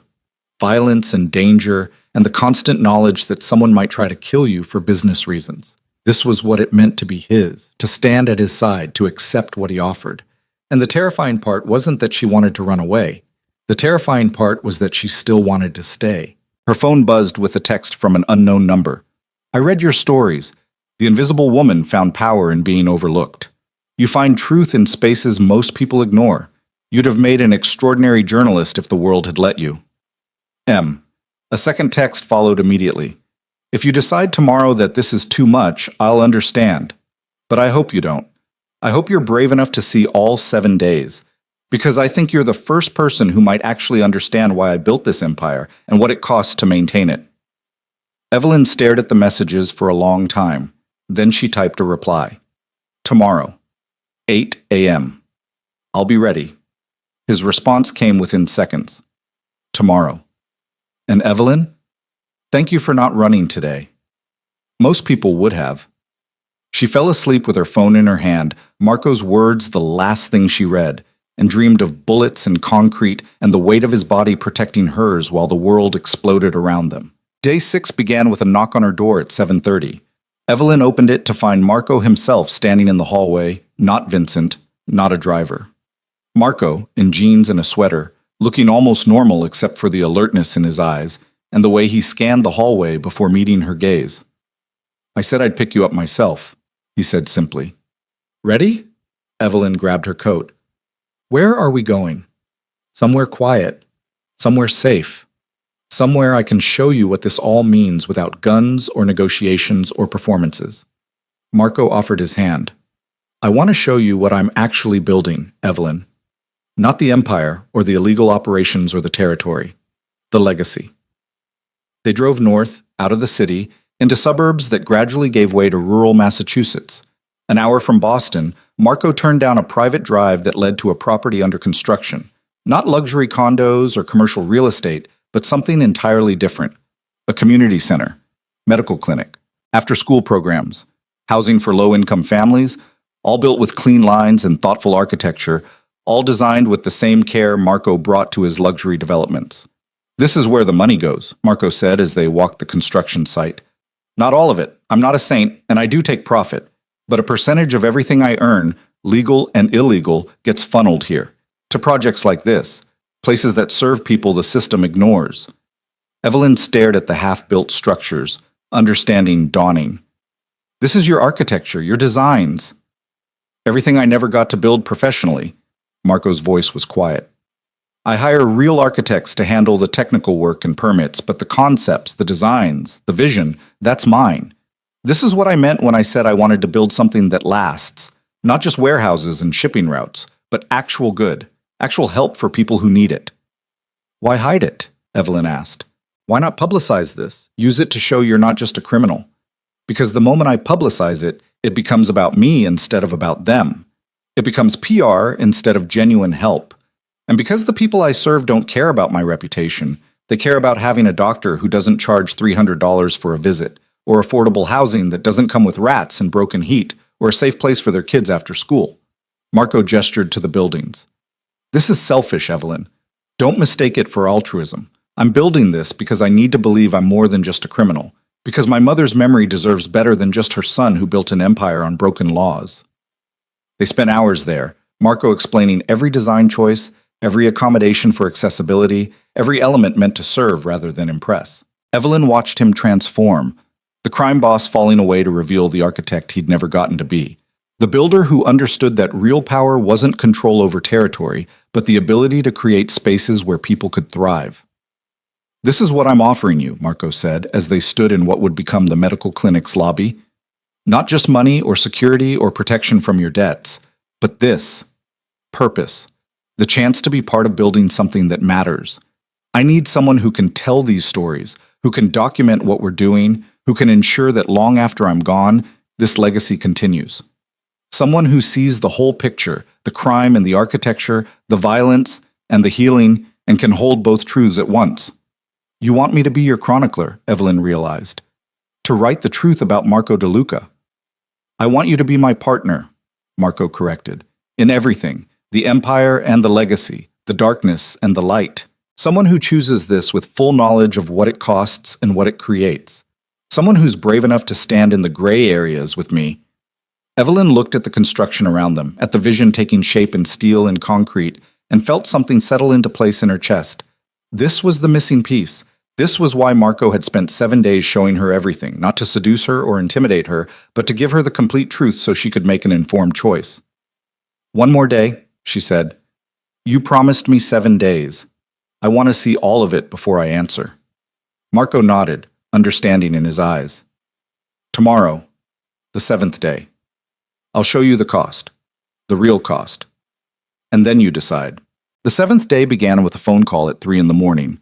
Evelyn jolted awake to her cell vibrating against her nightstand, Marco's name illuminated on the screen. She answered with her heart already racing, knowing that nothing good happened at this hour. Get dressed, Marco said without preamble. Warm clothes, comfortable shoes, Vincent's outside. I need you to see something, and it can't wait for morning. What happened? Sleep fell away instantly, replaced by the sharp clarity of adrenaline. The cost I promised to show you. It's happening now. His voice was tight, controlled in that way she'd learned meant he was containing fury. This is your last chance to walk away, Evelyn. Once you see this, once you understand what I'm capable of, when someone crosses the final line, there's no unknowing it. You can stay in bed, tell Vincent to leave, and we'll pretend these 7 days never happened. Or you can get in that car and see exactly who Marco De Luca becomes when loyalty is betrayed. Evelyn was already pulling on jeans, her phone wedged between shoulder and ear. I'll be down in 5 minutes. She threw on layers against the November cold, sweater, jacket, boots, and was out the door in 4. Vincent waited by a black sedan, his expression grim in the pre-dawn darkness. He opened the door without a word, and Evelyn slid into the back seat to find it empty.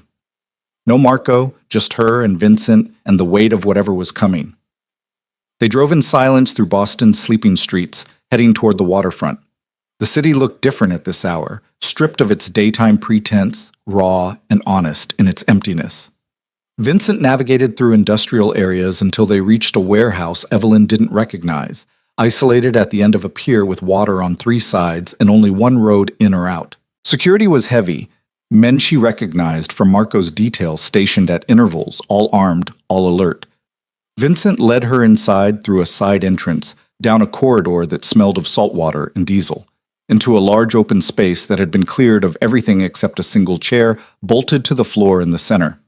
Marco stood 20 feet from that chair, his back to her, his posture rigid. He wore all black. Tactical clothing that emphasized function over style, so different from his usual tailored elegance that it transformed him into someone else entirely, or perhaps revealed who he'd always been beneath the expensive suits. In the chair sat a man Evelyn didn't recognize. Mid-40s, average build, wearing clothes that had once been expensive but were now disheveled and stained. His face was bruised, one eye swollen shut, lips split. Zip ties secured his wrists and ankles to the chair. He was crying silently, tears cutting tracks through the blood on his face. "Her name was Sarah Chen," Marco said, without turning around, his voice carrying clearly in the warehouse's acoustics. She was 19 years old, studying computer science at MIT, working part-time at her father's restaurant in Cambridge to help with tuition. 3 nights ago, she was walking home from her shift when someone grabbed her off the street, dragged her into an alley, assaulted her, beat her badly enough that she's currently in Massachusetts General with a fractured skull and internal bleeding. Evelyn's stomach turned. The man in the chair made a sound, half whimper, half denial. "Sarah's father, David Chen, is the tech entrepreneur I invested in," Marco continued. "The one you met on day 3. Good man, smart, building something legitimate. He came to me yesterday because the police told him they had a suspect but not enough evidence. Security camera footage was too grainy. No DNA evidence. Sarah was so traumatized she couldn't give a clear identification. The system was failing her." Marco finally turned, and Evelyn saw his face, cold, empty of everything except a fury so profound it had frozen into ice. "So David asked me for help, asked if my resources could do what the police couldn't. And they could. I didn't—" The man in the chair started, but Marco cut him off with a gesture. "Don't." The word cracked like a whip. "Don't insult me with denials. I have the security footage my people cleaned up. I have your DNA from under her fingernails that my lab processed. I have testimony from 3 witnesses who saw you following her from the restaurant. I have proof the police would never find because they don't have my resources or my motivation." Marco walked slowly toward the chair. "Your name is Robert Hastings. You're a financial analyst. You're married with 2 children. And 3 nights ago, you destroyed a 19-year-old girl's life because you could, because you wanted to, because you thought you'd get away with it." "Please," Hastings whispered. "Please, I have a family." Sarah Chen had a family, Marco said softly. She had a father who worked 18-hour days to give her opportunities. She had dreams of working in cybersecurity, of making a difference. She had a whole life ahead of her. What you did to her, what you took from her, can never be repaired. She'll carry that trauma forever. So tell me, Robert Hastings, why should your family matter more than hers?" Evelyn stood frozen, understanding with horrible clarity what she was witnessing. This was the cost Marco had promised to show her, not the violence of business disputes or territory wars, but the violence of justice, the kind that fell outside legal systems, that happened in warehouses at 3 in the morning, that left no record and no witnesses except those who'd chosen to be there. "Marco," she heard herself say, her voice barely audible. He turned to look at her, and for a moment she saw the struggle in his eyes, the part of him that wanted to send her away, to protect her from this, warring with the part that needed her to see all of him, even this, especially this. "Last chance," he said to her. "You can leave. Vincent will drive you home. This doesn't touch you. You never saw this, never knew about it. You can still walk away clean." Evelyn thought about Sarah Chen, 19 years old and broken in a hospital bed. She thought about the police report that would go nowhere, the evidence that wasn't quite enough, the legal system that would fail because it had rules and procedures and requirements that protected men like Robert Hastings. She thought about justice and law and the space between them where people like Marco operated. "I'm staying," she said. Something shifted in Marco's expression, relief or resignation or perhaps both. He nodded once, then turned back to Hastings. "Here's what's going to happen," Marco said, his voice returning to that cold, controlled calm. "You're going to confess. Not to me. I already know what you did. You're going to confess on video, in detail, everything you did to Sarah Chen. That confession will be delivered to the police anonymously. It will be enough to convict you because you'll include details only the attacker would know." "And if I don't?" Hastings' voice shook. "Then I make you," Marco said simply. "I have people very skilled at extracting confessions. It won't be pleasant, or you can do this the easy way. Confess, face legal consequences, and live. That's the deal. That's the only mercy you're getting." "I'll say I was coerced," Hastings said desperately. Any lawyer will get it thrown out. Feel free to try. Marco's smile was terrible. But you'll notice I'm not touching you. I'm simply having a conversation. And the video will show a man confessing freely, without physical coercion. What happens after you confess?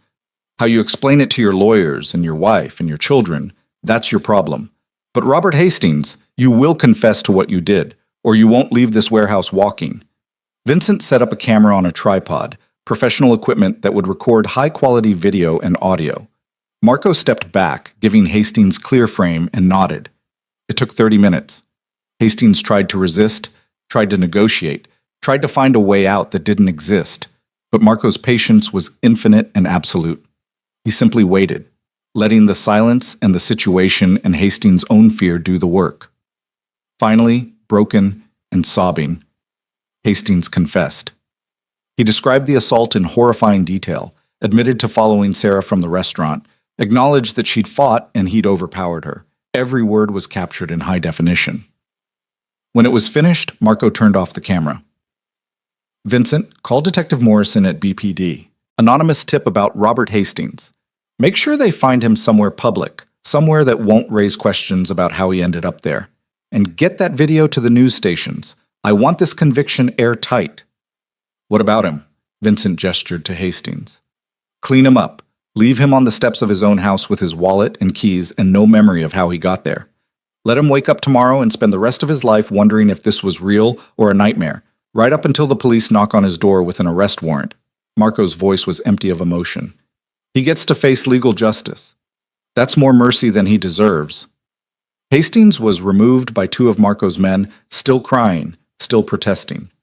The warehouse emptied quickly until only Marco and Evelyn remained in the vast space, the chair sitting empty like an accusation. This is what I am, Marco said into the silence. When the law fails, when the system protects predators, when people come to me because there's nowhere else to go, this is what I do. I extract justice outside legal channels. I use fear and force and resources the police don't have to make things right in ways the courts never could. He turned to face her. I've done this 17 times in 15 years. Different situations, different crimes, but always the same pattern. Someone fails the system. The victim or their family comes to me. I find the truth, enforce accountability. You could have just killed him, Evelyn said quietly. Why the confession? Why involve the police at all? Because killing him would be easy. It would be satisfying. But it wouldn't help Sarah Chen. Marco's jaw tightened. She deserves to see him in court. She deserves to watch him be convicted legally, to have the system acknowledge what he did even if my methods started the process. And she deserves to know that sometimes, even when official justice fails, someone cares enough to make sure predators don't walk free. You're playing judge and jury, Evelyn said. Yes. No apology, no justification. I'm doing what needs to be done when the actual judges and juries fail. Is it legal? No. Is it right? I don't know, but it's necessary, and I won't apologize for protecting people the system abandons. Evelyn walked to the empty chair, touching its cold metal surface.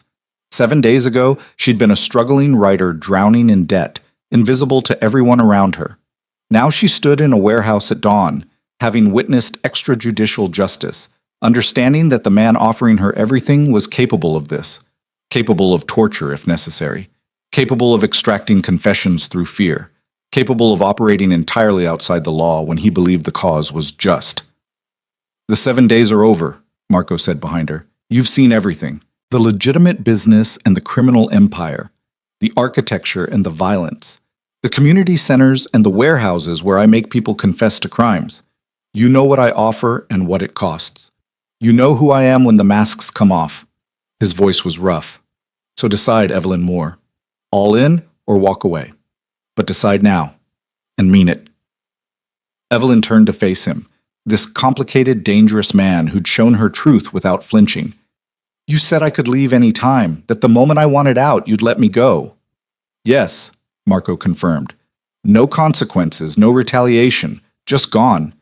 You walk out of here and I never contact you again. And if I stay, what exactly am I agreeing to? Everything. Marco moved closer, close enough that she could see the exhaustion in his eyes, the weight of what he'd just done. You'd be mine. Publicly, visibly mine. You'd live in an apartment I provide, safe, secure, in a building I control. Your debts disappear. Your car is paid off. Your student loans are resolved. You'd have time and space to write, to build your career. But in exchange, you attend events with me. You're present when I need you. You help document the legitimate work, the community centers, the housing projects, the legacy I'm building. You tell the truth about who I am to the people who need to understand that I'm more than just a criminal. And the relationship? Evelyn pressed. You said there would be expectations of intimacy. I want you in my bed, Marco said bluntly. I want exclusivity. You don't sleep with anyone else, and neither do I. I want you in my home, in my life, as my partner in every sense. But Evelyn, I won't force it. If you need time before we're physically intimate, I'll give you time. If you want separate bedrooms initially, that's fine. This isn't about buying access to your body. It's about building something real with someone who sees me clearly. What if I change my mind? Evelyn asked. What if 6 months from now I decide I can't live with what you do? Then you tell me, and you leave. Marco's voice was firm. I won't hold you hostage. The debts I've paid stay paid. I won't use them as leverage. The apartment remains yours for a year after we separate, so you have time to stabilize. I'm not building a prison, Evelyn. I'm offering a partnership. And partnerships require both people choosing to stay. Evelyn studied his face, reading the sincerity there, but also the fear. He was afraid she'd say no. This powerful, dangerous man who'd just extracted a confession through psychological warfare was afraid that she'd reject him. I have conditions, she said carefully. Hope flickered in Marco's eyes. Name them. I keep my independence. I write what I want, pursue my own career, make my own choices. I'm not your possession or your accessory. I'm your partner, which means equal say in decisions that affect me. Agreed. No hesitation. I don't participate in the illegal operations. I can know about them. I can be aware of what you're doing, but I'm not helping plan crimes or executing them. That line is non-negotiable. Agreed. Marco nodded. I'd never ask you to compromise yourself that way. And if I ever feel unsafe, if I ever believe you're becoming someone I can't be with, I can leave immediately without argument or negotiation. You don't get to convince me to stay. You don't get to negotiate. I say I'm done, and it's done. Agreed. Marco's voice was quiet. Anything else? Evelyn took a breath, steadying herself for what came next. I want honesty, complete honesty. No secrets about your operations, no hiding things to protect me. If I'm choosing this, I'm choosing all of it. That means you trust me enough to tell me everything. That's dangerous, Marco said. The more you know, the more liability you become. If anyone ever got to you, tried to make you talk, then you'll have to trust that I won't break, Evelyn interrupted. You said you needed someone honest, someone real. That requires trust, Marco. Complete trust. So either you give me that, or this doesn't work. Marco was silent for a long moment, visibly wrestling with the decision. Finally, he nodded. Complete honesty. No secrets. You'll know everything. The legitimate operations, the illegal ones, the finances, the enemies, all of it. But Evelyn, if this goes wrong, if you're ever in danger because of what you know, then we deal with it together, Evelyn finished. As partners. Not as you protecting your fragile possession, but as equals facing whatever comes. Is that a yes? Marco asked carefully. Are you saying yes to this? Evelyn thought about the past 7 days. The ballroom where he'd first approached her. The warehouse inspection and the Calabrese negotiation. The community center that proved he was building more than an empire. The confession she'd just witnessed that showed how far he'd go for justice when the system failed. She thought about Sarah Chen in her hospital bed and Robert Hastings, who would face legal consequences because Marco had resources the police didn't. She thought about her apartment with its eviction notices and her student loans that strangled her dreams and the crushing weight of invisibility. She thought about being seen, really, truly seen by someone who understood complexity, who existed in gray areas, who built architecture and extracted confessions with equal skill. Someone who was offering her not salvation but partnership, not rescue but choice. Yes, Evelyn said. I'm saying yes. All in, no reservations. I choose this. I choose you. The transformation in Marco's expression was remarkable. The control cracking to reveal relief so profound it was almost painful to witness. He closed the distance between them in 2 strides. his hands cupping her face with a gentleness that contradicted everything she'd just seen him do. "Say it again," he demanded. "I need to hear it again." "I choose this," Evelyn repeated. "I choose you, with my eyes open, with full knowledge, with complete awareness of what it costs and what it creates. I choose us." Marco kissed her then, and it was nothing like she'd expected. Not possessive or demanding, but almost reverent, as if she were something precious, something he'd been afraid to break. His hands trembled slightly against her face, and she realized with a start that he was shaking. This man who'd stood unmoved while extracting a confession was shaking because she'd said yes. When they finally broke apart, both breathing hard, Marco rested his forehead against hers. "I won't let you regret this," he said fiercely. "I'll give you everything I promised and more. I'll protect you, provide for you, build a life with you that's worth the compromises you're making." "I'm not making compromises," Evelyn corrected. "I'm making choices. There's a difference." She pulled back to look at him properly. "When do we start?" "Now." Marco's voice was rough with emotion.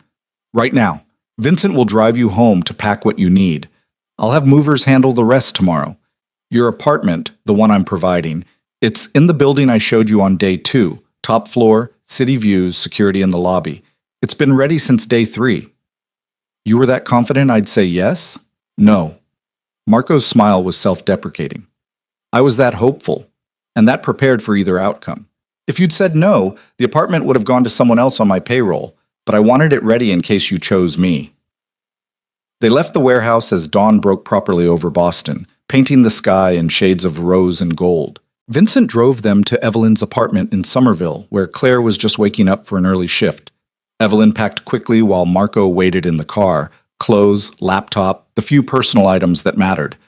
Everything else could be sorted later. Claire appeared in her doorway, coffee in hand, eyes wide. "Are you moving out? What's happening?" "I got a job," Evelyn said, which wasn't entirely a lie. "Live-in position, good pay, immediate start. I'll cover my share of rent through the end of the lease, but I need to go now." "With Marco DeLuca," Claire guessed. "The research assistant position. God, Evie, you're really doing this? You barely know him." "I know him well enough," Evelyn said firmly. "And this is what I want. Trust me, Claire. For once in my life, I know exactly what I'm doing." She hugged her roommate goodbye, promising to stay in touch, and carried her bags down to where Marco waited. He took them from her without comment, loading them into the trunk with the same care he brought to everything he did. The drive to her new apartment took 20 minutes. The building was exactly as Marco had described. Modern, secure, with a doorman who greeted Marco by name and looked at Evelyn with poorly disguised curiosity. The elevator required a key card to access the top floor, where only 2 apartments existed. Marco used his card, and the doors opened directly into a foyer. The apartment beyond was stunning. Floor-to-ceiling windows overlooking the city, an open-plan living space with kitchen and dining area. Hardwood floors, modern furniture, art on the walls that looked original rather than mass-produced. 2 bedrooms, a master with an ensuite bathroom, and a second that had been converted into an office with a desk, bookshelves, and a view that would make writing feel like flying. "This is yours," Marco said, setting her bags down. "Your space. I have the apartment next door. Through that connecting door if you want it open, or locked from your side if you want privacy. I'll stay in my place until you invite me into yours. No pressure, no expectations. This is your home first, ours second." Evelyn walked to the windows, looking out at Boston spread before her like a promise. She could see the waterfront where Marco's warehouses stood, the north end where they'd eaten at Rosa's restaurant, the financial district where legitimate business happened, all of it laid out, visible, no longer hidden or forbidden. "What happens now?" she asked. Marco came to stand beside her, his shoulder brushing hers. "Now we build something real. Now you write and I manage the empire, and we figure out what partnership looks like when both people are complicated and difficult and committed to honesty. Now we attend events together and face down enemies together and create the kind of legacy that outlasts us both." He turned to face her. "Now we choose each other every day, not because we're obligated, but because we want to, because what we're building is worth the cost." "I'm terrified," Evelyn admitted. "Good," Marco said. "I'd worry if you weren't. Fear means you understand the stakes. It means you're making this choice with your eyes open." His hand found hers, fingers intertwining. I'm terrified too, if it helps.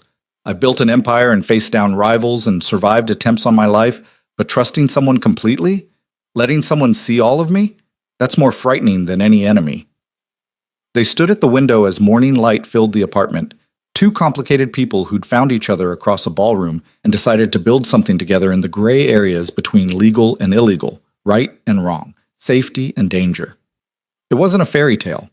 It wasn't a rescue. It was a choice, made freely, with full knowledge of the cost and the potential. And for the first time in her life, Evelyn Moore felt seen. Not as invisible background, not as potential conquest, not as someone to be dismissed or pitied, but as an equal, a partner. Someone whose choice mattered because she'd been given all the information and chosen anyway. "Show me your apartment," she said suddenly. "The one next door. I want to see how you live when you're not performing." Marco's surprise showed for just a moment before he led her to the connecting door, unlocking it to reveal his space. It was similar to hers in layout, but different in character. Darker furniture, more books, architectural models displayed on shelves. A drafting table by the window with sketches scattered across its surface. Photos of his mother and father on one wall. The community center plans pinned up like art. "This is who I am without the empire," Marco said quietly. The architect who never was. The son who still misses his parents. The builder who dreams of creating things that last beyond himself. He gestured to the sketches. "I work on these at night when I can't sleep. Designs for buildings I'll never build professionally. Museums, libraries, schools, legacy projects that exist only in my imagination." Evelyn studied the sketches. They were beautiful, sophisticated, showing real talent and vision. "Why only in your imagination? You have the money to build these." "Because building them would require revealing who designed them. And the moment my name is attached to legitimate architecture, every project becomes suspect. Every permit gets scrutinized. The empire I've built makes it impossible to be the architect I wanted to be." Marco's voice held old grief. "That's the real cost, Evelyn. Not the danger or the violence or the legal risk, but the knowledge that I'll never get to be both people fully. The criminal empire feeds the architectural dreams, but it also prevents them from ever becoming public reality." "What if they didn't have to be public?" Evelyn said slowly. "What if the community center and the housing projects are enough? What if legacy doesn't require recognition, just impact?" Marco looked at her with something like wonder. "You understand." "I understand choosing between who you want to be and who circumstances made you," Evelyn said. "I understand building something meaningful even if no one knows you built it. I understand that sometimes the work matters more than the credit." She took his hand. "And I understand that we're both trying to create things that last. You with architecture, me with words. Maybe that's why this works. We're both builders in our own way." "Partners in creation," Marco said softly. "I like that." They spent the rest of the day in the apartments, Marco working on his sketches while Evelyn unpacked and set up her office. It felt domestic in a way that should have been strange, but instead felt natural. Comfortable. Like they'd been doing this for years instead of hours. In the evening, Marco ordered dinner from Rosa's. She delivered personally, kissing his cheeks and studying Evelyn with shrewd knowing eyes before pronouncing her good for him in Italian that Evelyn was clearly meant to understand. They ate at the table overlooking the city, and Marco told her stories about growing up in the North End, about his mother's cooking and his father's pride when he'd gotten into architecture school. "My father died 2 years after my mother," Marco said. "Heart attack. The doctor said it was genetic, but I think it was broken heart syndrome. He never recovered from losing her, spent his last 2 years existing rather than living, going through motions while waiting to join her." Marco's voice was distant. "I was already building the empire by then, already making money illegally to pay off debts. He knew what I was doing, never said a word against it, just looked at me with these sad eyes like he was watching me become someone he didn't recognize." "Did you talk about it?" Evelyn asked gently. "Once, a week before he died. He said, 'Your mother would be proud that you survived, but devastated by how you did it. Find a way to be both, Marco. The survivor and the good man. Don't let the empire consume the person you were supposed to be.'" Marco's jaw tightened. "I've been trying to balance that ever since. The community centers, the medical supplies, the justice for people like Sarah Chen, that's me trying to be both. The the survivor who built power, and the good man who uses it for something beyond profit. I think you're succeeding, Evelyn said. It's messy and complicated and morally gray, but you're succeeding. You're both people at once. Marco reached across the table, taking her hand. Help me stay that way. Help me remember why I built this. Help me make sure the power serves purpose rather than just feeding itself. That's what I need from you more than anything else. Someone who sees both sides and won't let me lose sight of either. I can do that, Evelyn promised, as long as you help me be brave enough to write the truth, to tell stories that matter even if they make people uncomfortable, to use my words for something bigger than just my own success. Deal, Marco said. We build each other up. We keep each other honest. We create legacy together.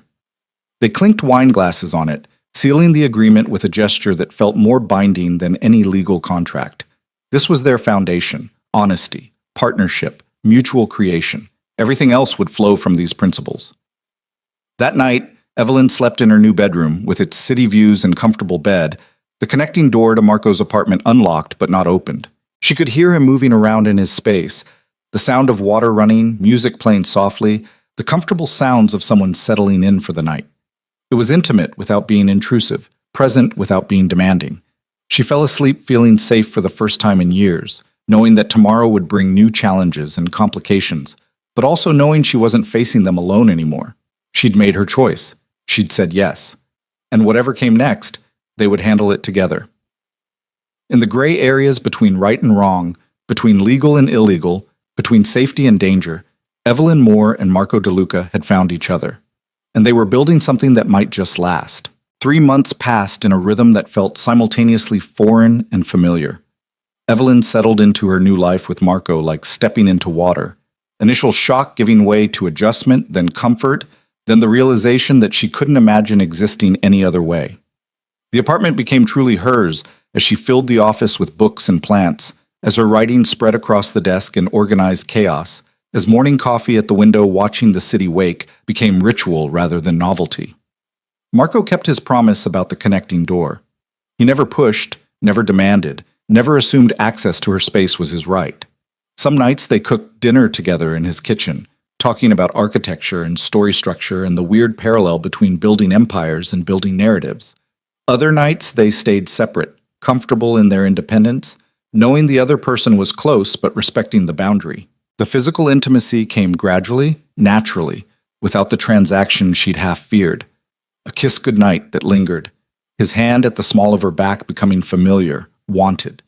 The night she'd fallen asleep on his couch reading architectural journals and woke to find him carrying her to bed, tucking her in with a tenderness that made her chest ache.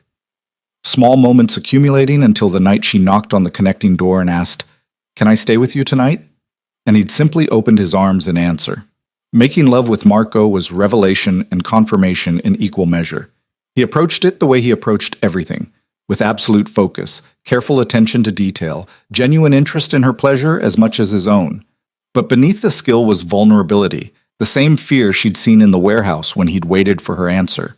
The fear that she'd see him completely and decide he wasn't worth the complexity. Afterward, lying in his bed with city lights painting patterns on the ceiling, Evelyn had traced the scar along his ribs. Knife wound from 5 years ago, he'd explained, territory dispute that got personal, and said, "I'm not going anywhere. You know that, right? I chose this. I choose you. Every day." Marco had pulled her closer, his voice rough. "Every day I expect you to wake up and realize you made a mistake, that you could have anyone, anything, and you're stuck with a criminal who operates in shadows." "I don't want anyone or anything else," Evelyn had replied firmly. "I want the criminal who builds community centers. I want the architect who extracts confessions. I want all of you, Marco, the light and the dark and everything between." But 3 months of domestic comfort couldn't erase the reality of what Marco was, what his world demanded. The first real test came on a Tuesday in February when Vincent called Marco's cell during breakfast, and the conversation that followed made Marco's expression go cold and dangerous. "Problem?" Evelyn asked as he ended the call. "The Moretti family." Marco set his coffee down with deliberate control. "They've been pushing boundaries for weeks, small incursions into my territory, testing my responses. Yesterday, they crossed the line. They hit one of my supply trucks, stole pharmaceuticals worth $200,000, Beat my driver badly enough that he's hospitalized. What are you going to do? What I have to. Marco stood, already moving toward his apartment to change into the tactical clothing she'd learned meant violence was coming. This can't go unanswered. If I let the Morettis steal from me without retaliation, every family in Boston will think I'm weak. The empire collapses the moment I stop defending it. Evelyn followed him to the connecting door. Can I come? Marco turned, surprise evident. This isn't like the warehouse with Hastings. This is war, Evelyn. People will get hurt, probably badly. I don't want you anywhere near it. You promised me honesty, she reminded him. Complete transparency. That means I get to see this too. The protection of territory, the violence that keeps the empire stable. I can't be your partner if you only show me the parts you think I can handle. This isn't about what you can handle, Marco said, frustration creeping into his voice. This is about keeping you safe. The Morettis know about you now. They've been watching my movements for weeks. If they see you with me during a retaliation, they'll know exactly how much you matter. That makes you a bigger target. I'm already a target by being yours, Evelyn countered. You said that yourself after the shooting at the construction site. So either I'm in this completely, seeing everything, understanding the full scope, or I'm just another thing you're protecting instead of a real partner. Marco stared at her for a long moment, conflict clear in his expression. Finally, he nodded. You stay in the car with Vincent. You observe, but you don't participate. And if I tell you to leave, you leave immediately. Non-negotiable. Agreed. They drove to a warehouse in Southie, Moretti territory, which was itself a statement. Marco was taking the fight to them rather than waiting for another incursion. Vincent briefed them during the drive, his voice clinical as he outlined the plan. Intelligence says 6 Moretti soldiers are using the warehouse to process the stolen pharmaceuticals. They're repackaging it to sell through their own networks. We go in fast, neutralize resistance, reclaim the product, and leave a message that won't be misunderstood. Casualties, Marco asked. Unavoidable but controlled. We're not there to kill unless absolutely necessary. We're there to prove we can reach them anywhere, take back what's ours, and make them think twice before trying it again. The warehouse district was industrial and isolated, perfect for exactly this kind of confrontation. Vincent parked 2 blocks away, positioning the car with clear exit routes. Marco's team, 8 men including Vincent, all armed and moving with military precision, approached from multiple angles. Evelyn watched through the car window as Marco led them through a side entrance. For 5 minutes, nothing happened. Then gunfire erupted. Brief, controlled bursts followed by shouting. Glass shattered. Someone screamed. More gunfire. Then silence that felt louder than the noise had been. Vincent's radio crackled. Warehouse secure, 6 hostiles neutralized, 3 injured, none critical. Product recovered. Boss wants you to bring the car around. They pulled up to the warehouse loading dock where Marco's team was loading crates into a truck. 3 men sat on the ground with zip-tied hands, bloodied but alive. Marco stood over them, and even from a distance, Evelyn could see the cold fury in his posture. Tell Giacomo Moretti this is his only warning, Marco said, his voice carrying clearly in the cold air. He keeps his operations in his territory. I keep mine in mine. He doesn't steal from me. He doesn't touch my people.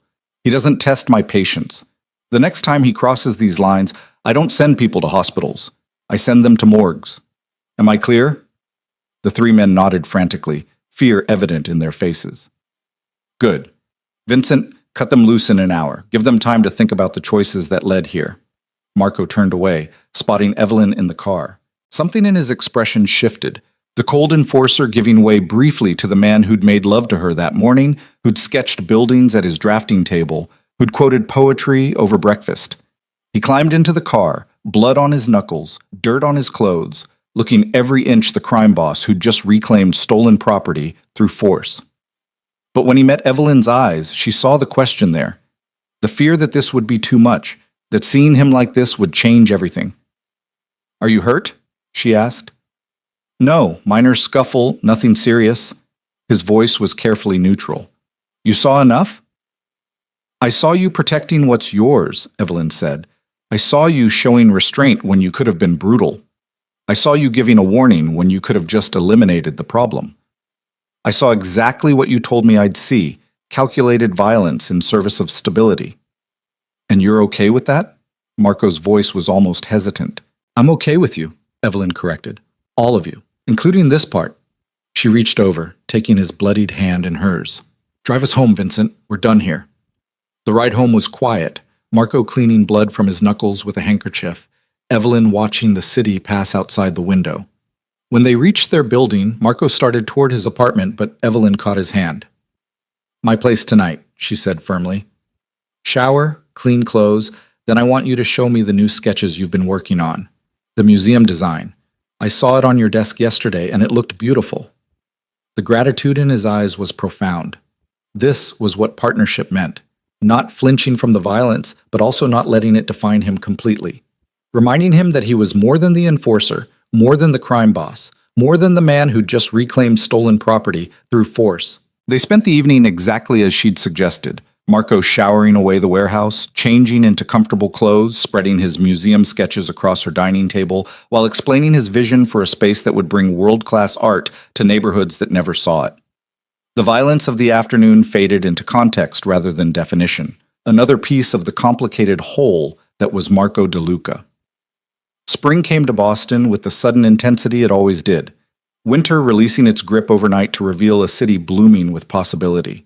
Evelyn's writing career was flourishing in ways she'd never imagined. Articles placed in major publications, a short story collection accepted by a respected press, interest from an agent about expanding her work into a novel. None of it had anything to do with Marco's influence. He'd offered to make calls, to use his connections, but she'd refused. This has to be mine, she'd explained. My success? My achievement. The moment your money or power touches my career, it stops being about my talent and starts being about who I'm with. I need to know I earned this. Marco had understood completely, had even seemed relieved. I don't want to own your success any more than you want me to. Build your career on your terms. I'm just here to make sure you have the time and space to do it without worrying about rent or debt or survival. The community center opened in April, and Evelyn was there to document it. Not as Marco's partner, but as a journalist telling the story of a facility that would serve 3 underserved neighborhoods with medical care, after-school programs, and job training. She interviewed the people who'd worked on it, the families who'd benefit from it, the architects who'd brought Marco's vision to reality. The article she wrote never mentioned Marco by name. It focused on the anonymous donor who'd funded the project, on the community members who'd advocated for it, on the tangible good being created. But when it was published in the Boston Globe, Marco read it 3 times, his eyes shining with emotion he didn't try to hide. This is the legacy, he said quietly. Not my name on buildings, but actual good being done. People being helped, communities being strengthened. You told that story better than I ever could have. Because I'm not you, Evelyn said. I'm not the builder. I'm the one who bears witness to what gets built and why it matters. That's my role in this partnership, making sure your work is remembered even if your name isn't attached to it. But even as they built this life together, even as the partnership deepened into something neither had fully anticipated, there was one conversation they'd been avoiding. Evelyn felt it hovering between them like an unasked question. What came next? They'd been together for 6 months now, living in connected apartments, building careers and legacy, functioning as partners in every meaningful way. But they'd never discussed the future beyond the immediate. Never talked about whether this arrangement had an expiration date or a progression towards something more permanent. The conversation came unexpectedly on a Saturday morning in May. They were at the construction site of another housing project, Marco explaining the design elements while Evelyn took notes for an article. A family walked past, parents with 2 young children, the kids laughing as they chased each other around the skeletal framework of what would become their home.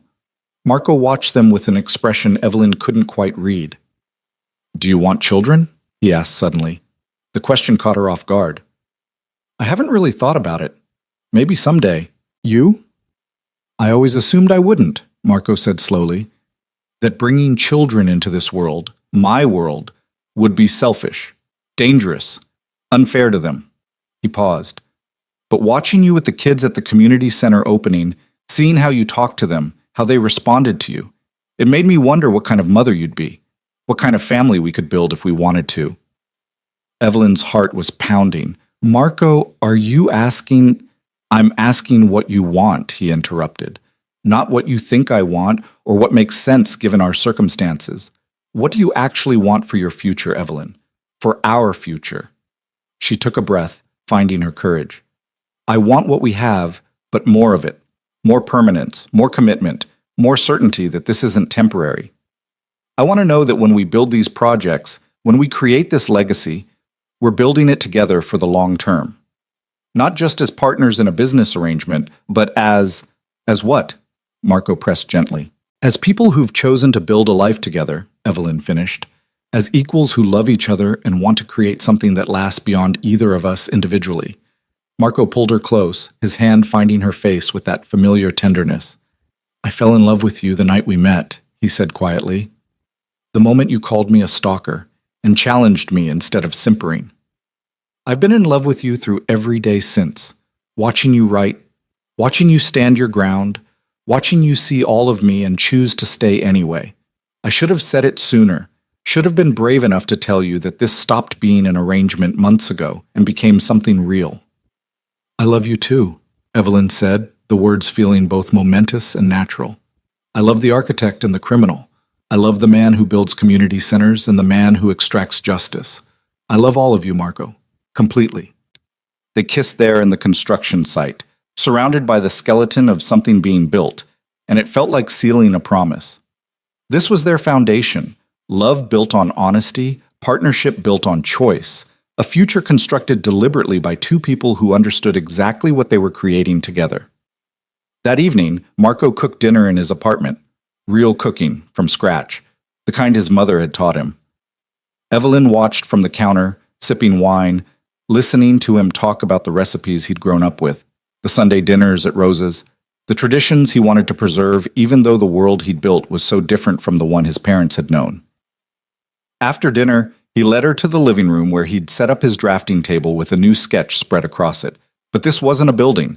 It was a ring, elegant, sophisticated, with clean lines and a single diamond set in a band that incorporated tiny architectural elements. I designed it myself, Marco said, his voice uncertain in a way she rarely heard. Had it made by a jeweler I trust. I've been carrying it for 2 weeks, trying to find the right moment. The perfect words, the grand gesture that would match what you mean to me. He turned to face her. But perfect moments don't exist in our world, Evelyn. We exist in gray areas, in complicated spaces, in the messy reality of building something real. So I'm just going to ask. He pulled the actual ring from his pocket, the sketch made real in platinum and diamond, beautiful in its simplicity. Marry me. Not because I'm completing some transaction or claiming you as property, but because I want to build a life with you. I want children who inherit your honesty and your courage. I want to grow old watching you write stories that matter and knowing I helped create the space for that to happen. I want to be your partner in everything, the architecture and the writing, the empire and the legacy, the light and the dark. Marry me, Evelyn Moore, and let's build something that lasts. Evelyn stared at the ring, at the man holding it, at the life they'd already built, and the future he was offering. 6 months ago, she'd been drowning in debt and invisibility. Now she stood in a beautiful apartment with a man she loved offering her partnership and permanence and a future built on choice rather than necessity. Yes, she said, her voice steady and certain. Yes, I'll marry you. Not because of what you can give me or what you've saved me from, but because I choose you, because I love you, because building a life together is exactly what I want. Marco slipped the ring onto her finger, perfect fit, because of course he'd measured while she slept, because he approached even proposals with the same meticulous planning he brought to everything. Then he pulled her close, and they stood together in front of the windows overlooking the city they both loved, the empire he'd built, and the stories she'd tell about it, the future spreading before them, full of possibility and complexity and promise. We should tell people, Evelyn said eventually. Vincent, Rosa, the people who matter to us. Tomorrow, Marco agreed. Tonight, I just want to be here with you.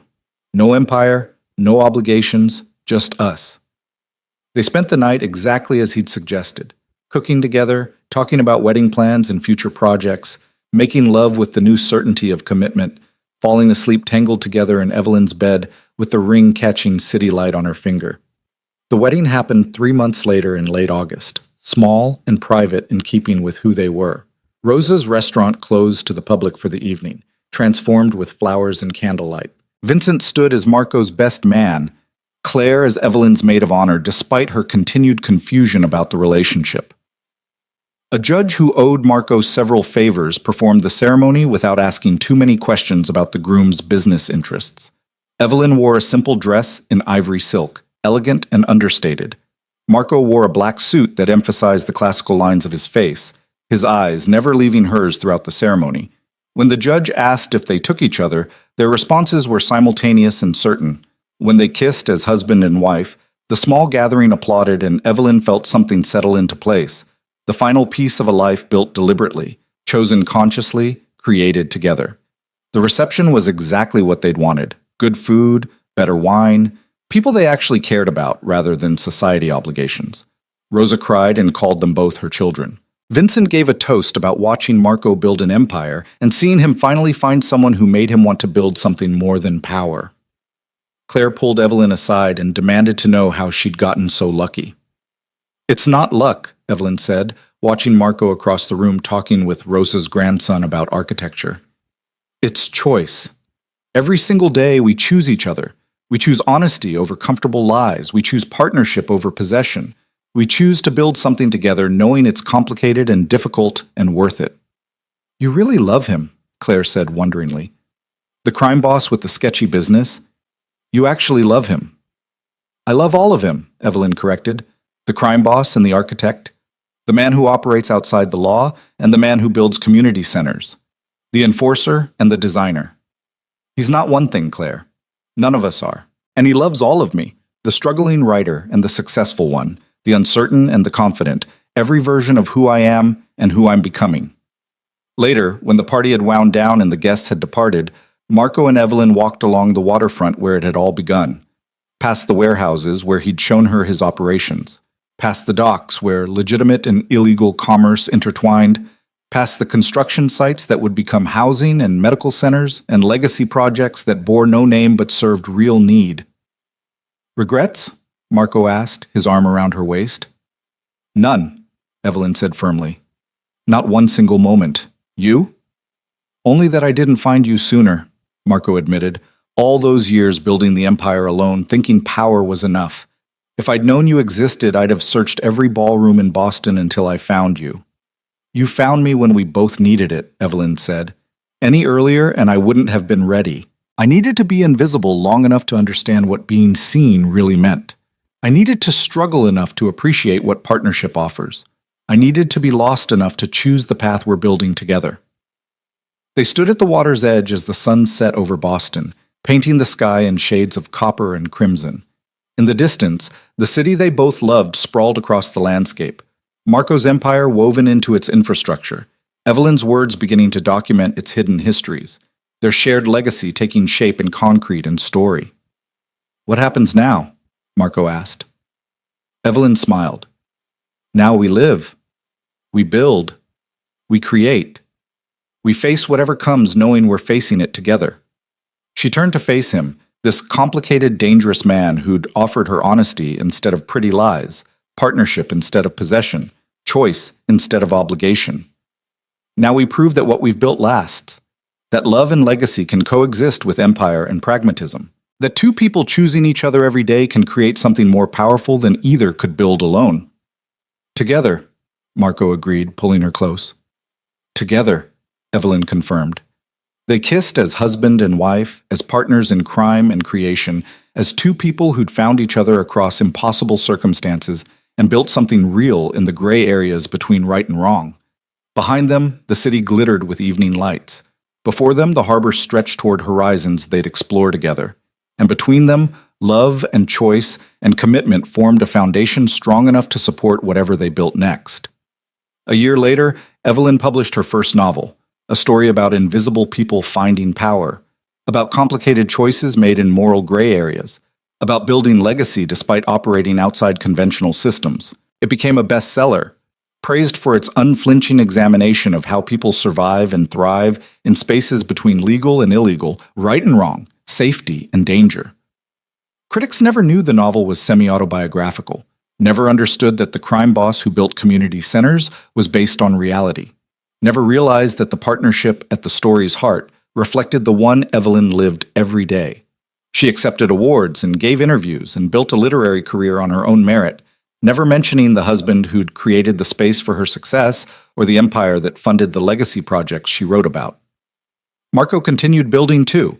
More housing, more medical centers, more architectural dreams made real through wealth acquired by methods that would never appear in official records. The illegal operations continued because they funded the legitimate good, because the gray areas where he operated allowed him to help people. The system failed because pragmatic morality sometimes required uncomfortable choices. They had their first child 2 years after the wedding, a daughter with Marco's dark eyes and Evelyn's stubborn honesty, who grew up surrounded by books and architectural sketches, who learned early that the world was complicated and that good people sometimes operated outside conventional rules. They named her Sophia, after Marco's mother, and raised her to understand that legacy mattered more than legality, that kindness and strength could coexist, that choosing truth over comfortable fiction was always worth the cost. Vincent became her godfather and taught her to assess situations tactically, while Rosa taught her to cook traditional recipes, and Claire sent books from wherever her own life had taken her. Sophia grew up knowing her father was powerful and dangerous and devoted to building things that helped people. She grew up watching her mother write stories that mattered and understanding that words could be as powerful as money or force when used with intention. On Sophia's 5th birthday, Evelyn found Marco at his drafting table working on plans for a library that would serve the neighborhood where he'd grown up. She wrapped her arms around him from behind, resting her chin on his shoulder. "What are you thinking about?" she asked. "About how my mother would react to all this," Marco said quietly. "Her criminal son, who builds libraries and community centers. Her granddaughter, who's being raised to question systems and fight for what's right, even when it's not legal. The life I've built that she'd simultaneously be proud of and horrified by." "She'd love Sophia," Evelyn said with certainty. "And she'd understand why you built what you built. Mothers want their children to survive and thrive. You've done both. You've just done it in ways she couldn't have anticipated." "Sometimes I still dream about the other life," Marco admitted. "The one where I became a legitimate architect, where my mother survived, where I didn't have to build an empire to save my father from medical debt, where I met you at some normal event and we fell in love without warehouses and confessions and violence." "Would that version of you have noticed me?" Evelyn asked. "Would you have seen past my invisibility if you hadn't operated in gray areas yourself? Would we have built something this real if we'd met under conventional circumstances?" Marco turned to face her, pulling her into his lap. "No," he admitted. "That version of me would have been softer, but also less observant, less willing to see depth in unexpected places, less capable of recognizing someone extraordinary hiding in plain sight. This version, the complicated, dangerous, morally gray version, he saw you immediately. He understood what you were worth. He built a life with you that the legitimate architect never could have." "Then I prefer this version," Evelyn said firmly. "I prefer the man you are. All the contradictions, all the complexity, all the beautiful, difficult reality of who you've become. And I prefer the life we've built, messy and unconventional as it is." They sat together at the drafting table, partners in the truest sense, while Sophia played in the next room with blocks that would probably become buildings, already showing signs of inheriting her father's architectural vision. Outside, the city continued its complicated existence, gray areas and all, the empire Marco had built sustaining the legacy they were creating together. Years passed. The empire evolved but persisted, adapting to new challenges, new technologies, new threats. The community centers multiplied across Boston, serving needs the official systems couldn't or wouldn't address. Evelyn's writing career flourished, her novels exploring the spaces between conventional morality and pragmatic good, her articles documenting the invisible people who kept cities functioning. They celebrated anniversaries at Rosa's restaurant, which Sophia inherited when Rosa passed peacefully in her sleep at 93. They attended ribbon cuttings at libraries and medical centers that bore no DeLuca name but reflected Marco's vision. They faced down rivals and law enforcement and the ordinary challenges of marriage and parenthood with the same partnership they'd built from the beginning: honesty, choice, and commitment to seeing each other completely. On their 10th anniversary, Marco surprised Evelyn with a weekend trip to the property where he'd shown her the first community center under construction. The site had transformed, beautiful buildings surrounding a central plaza, children playing in a park, families accessing medical care and education and opportunity. The anonymous donor's vision made real. "This is us," Marco said as they walked through the plaza. "What we've built together, not just the buildings, but the life, the legacy. The proof that complicated people making difficult choices can create genuine good in the world." "No regrets?" Evelyn asked, echoing his question from their wedding night. "Only that we didn't have more time," Marco said. "That we can't build 1,000 more projects, help 1 million more people, create legacy that spans continents instead of just one city. But what we have built, Evelyn, what we're still building, it matters, it lasts, it helps." "It's enough," Evelyn assured him. "More than enough. We've created something real and good and complicated and worth every difficult choice we've made. We've proved that partnership and love can exist in gray areas, that empire and legacy aren't contradictory, that two people choosing each other every day can build something that outlasts them both." They stood in the center of the plaza they'd created together, surrounded by the tangible evidence of their choices, and watched as children played and families gathered and life flourished in spaces that wouldn't exist without them. It wasn't simple. It wasn't entirely legal. It wasn't a fairy tale ending where everything resolved cleanly, but it was real. It was honest. It was theirs. And in the end, that was all they'd ever wanted, to be seen completely, to choose each other freely, to build something that mattered despite operating in the spaces between conventional right and wrong, to prove that love and legacy could coexist with empire and pragmatism, to create a partnership based on truth rather than illusion, on choice rather than necessity, on the brave decision to exist fully in gray areas while building something that served the light. Marco DeLuca and Evelyn Moore had found each other across a ballroom, built a life in warehouses and apartments and construction sites, and created legacy that would outlast their names. They'd chosen the complicated path, the difficult truth, the honest partnership over comfortable fiction, and they'd never once regretted it. Because in the end, being seen, really, truly seen and chosen anyway, was worth every risk, every compromise, every moment of fear or uncertainty. Being partners who built something real together was worth operating in gray areas. Being loved for all of who they were, contradictions and all, was worth the cost of honesty. They'd walked into the gray areas together. And there, in the spaces between black and white, legal and illegal, safe and dangerous, they'd built something extraordinary, something that lasted, something real, together.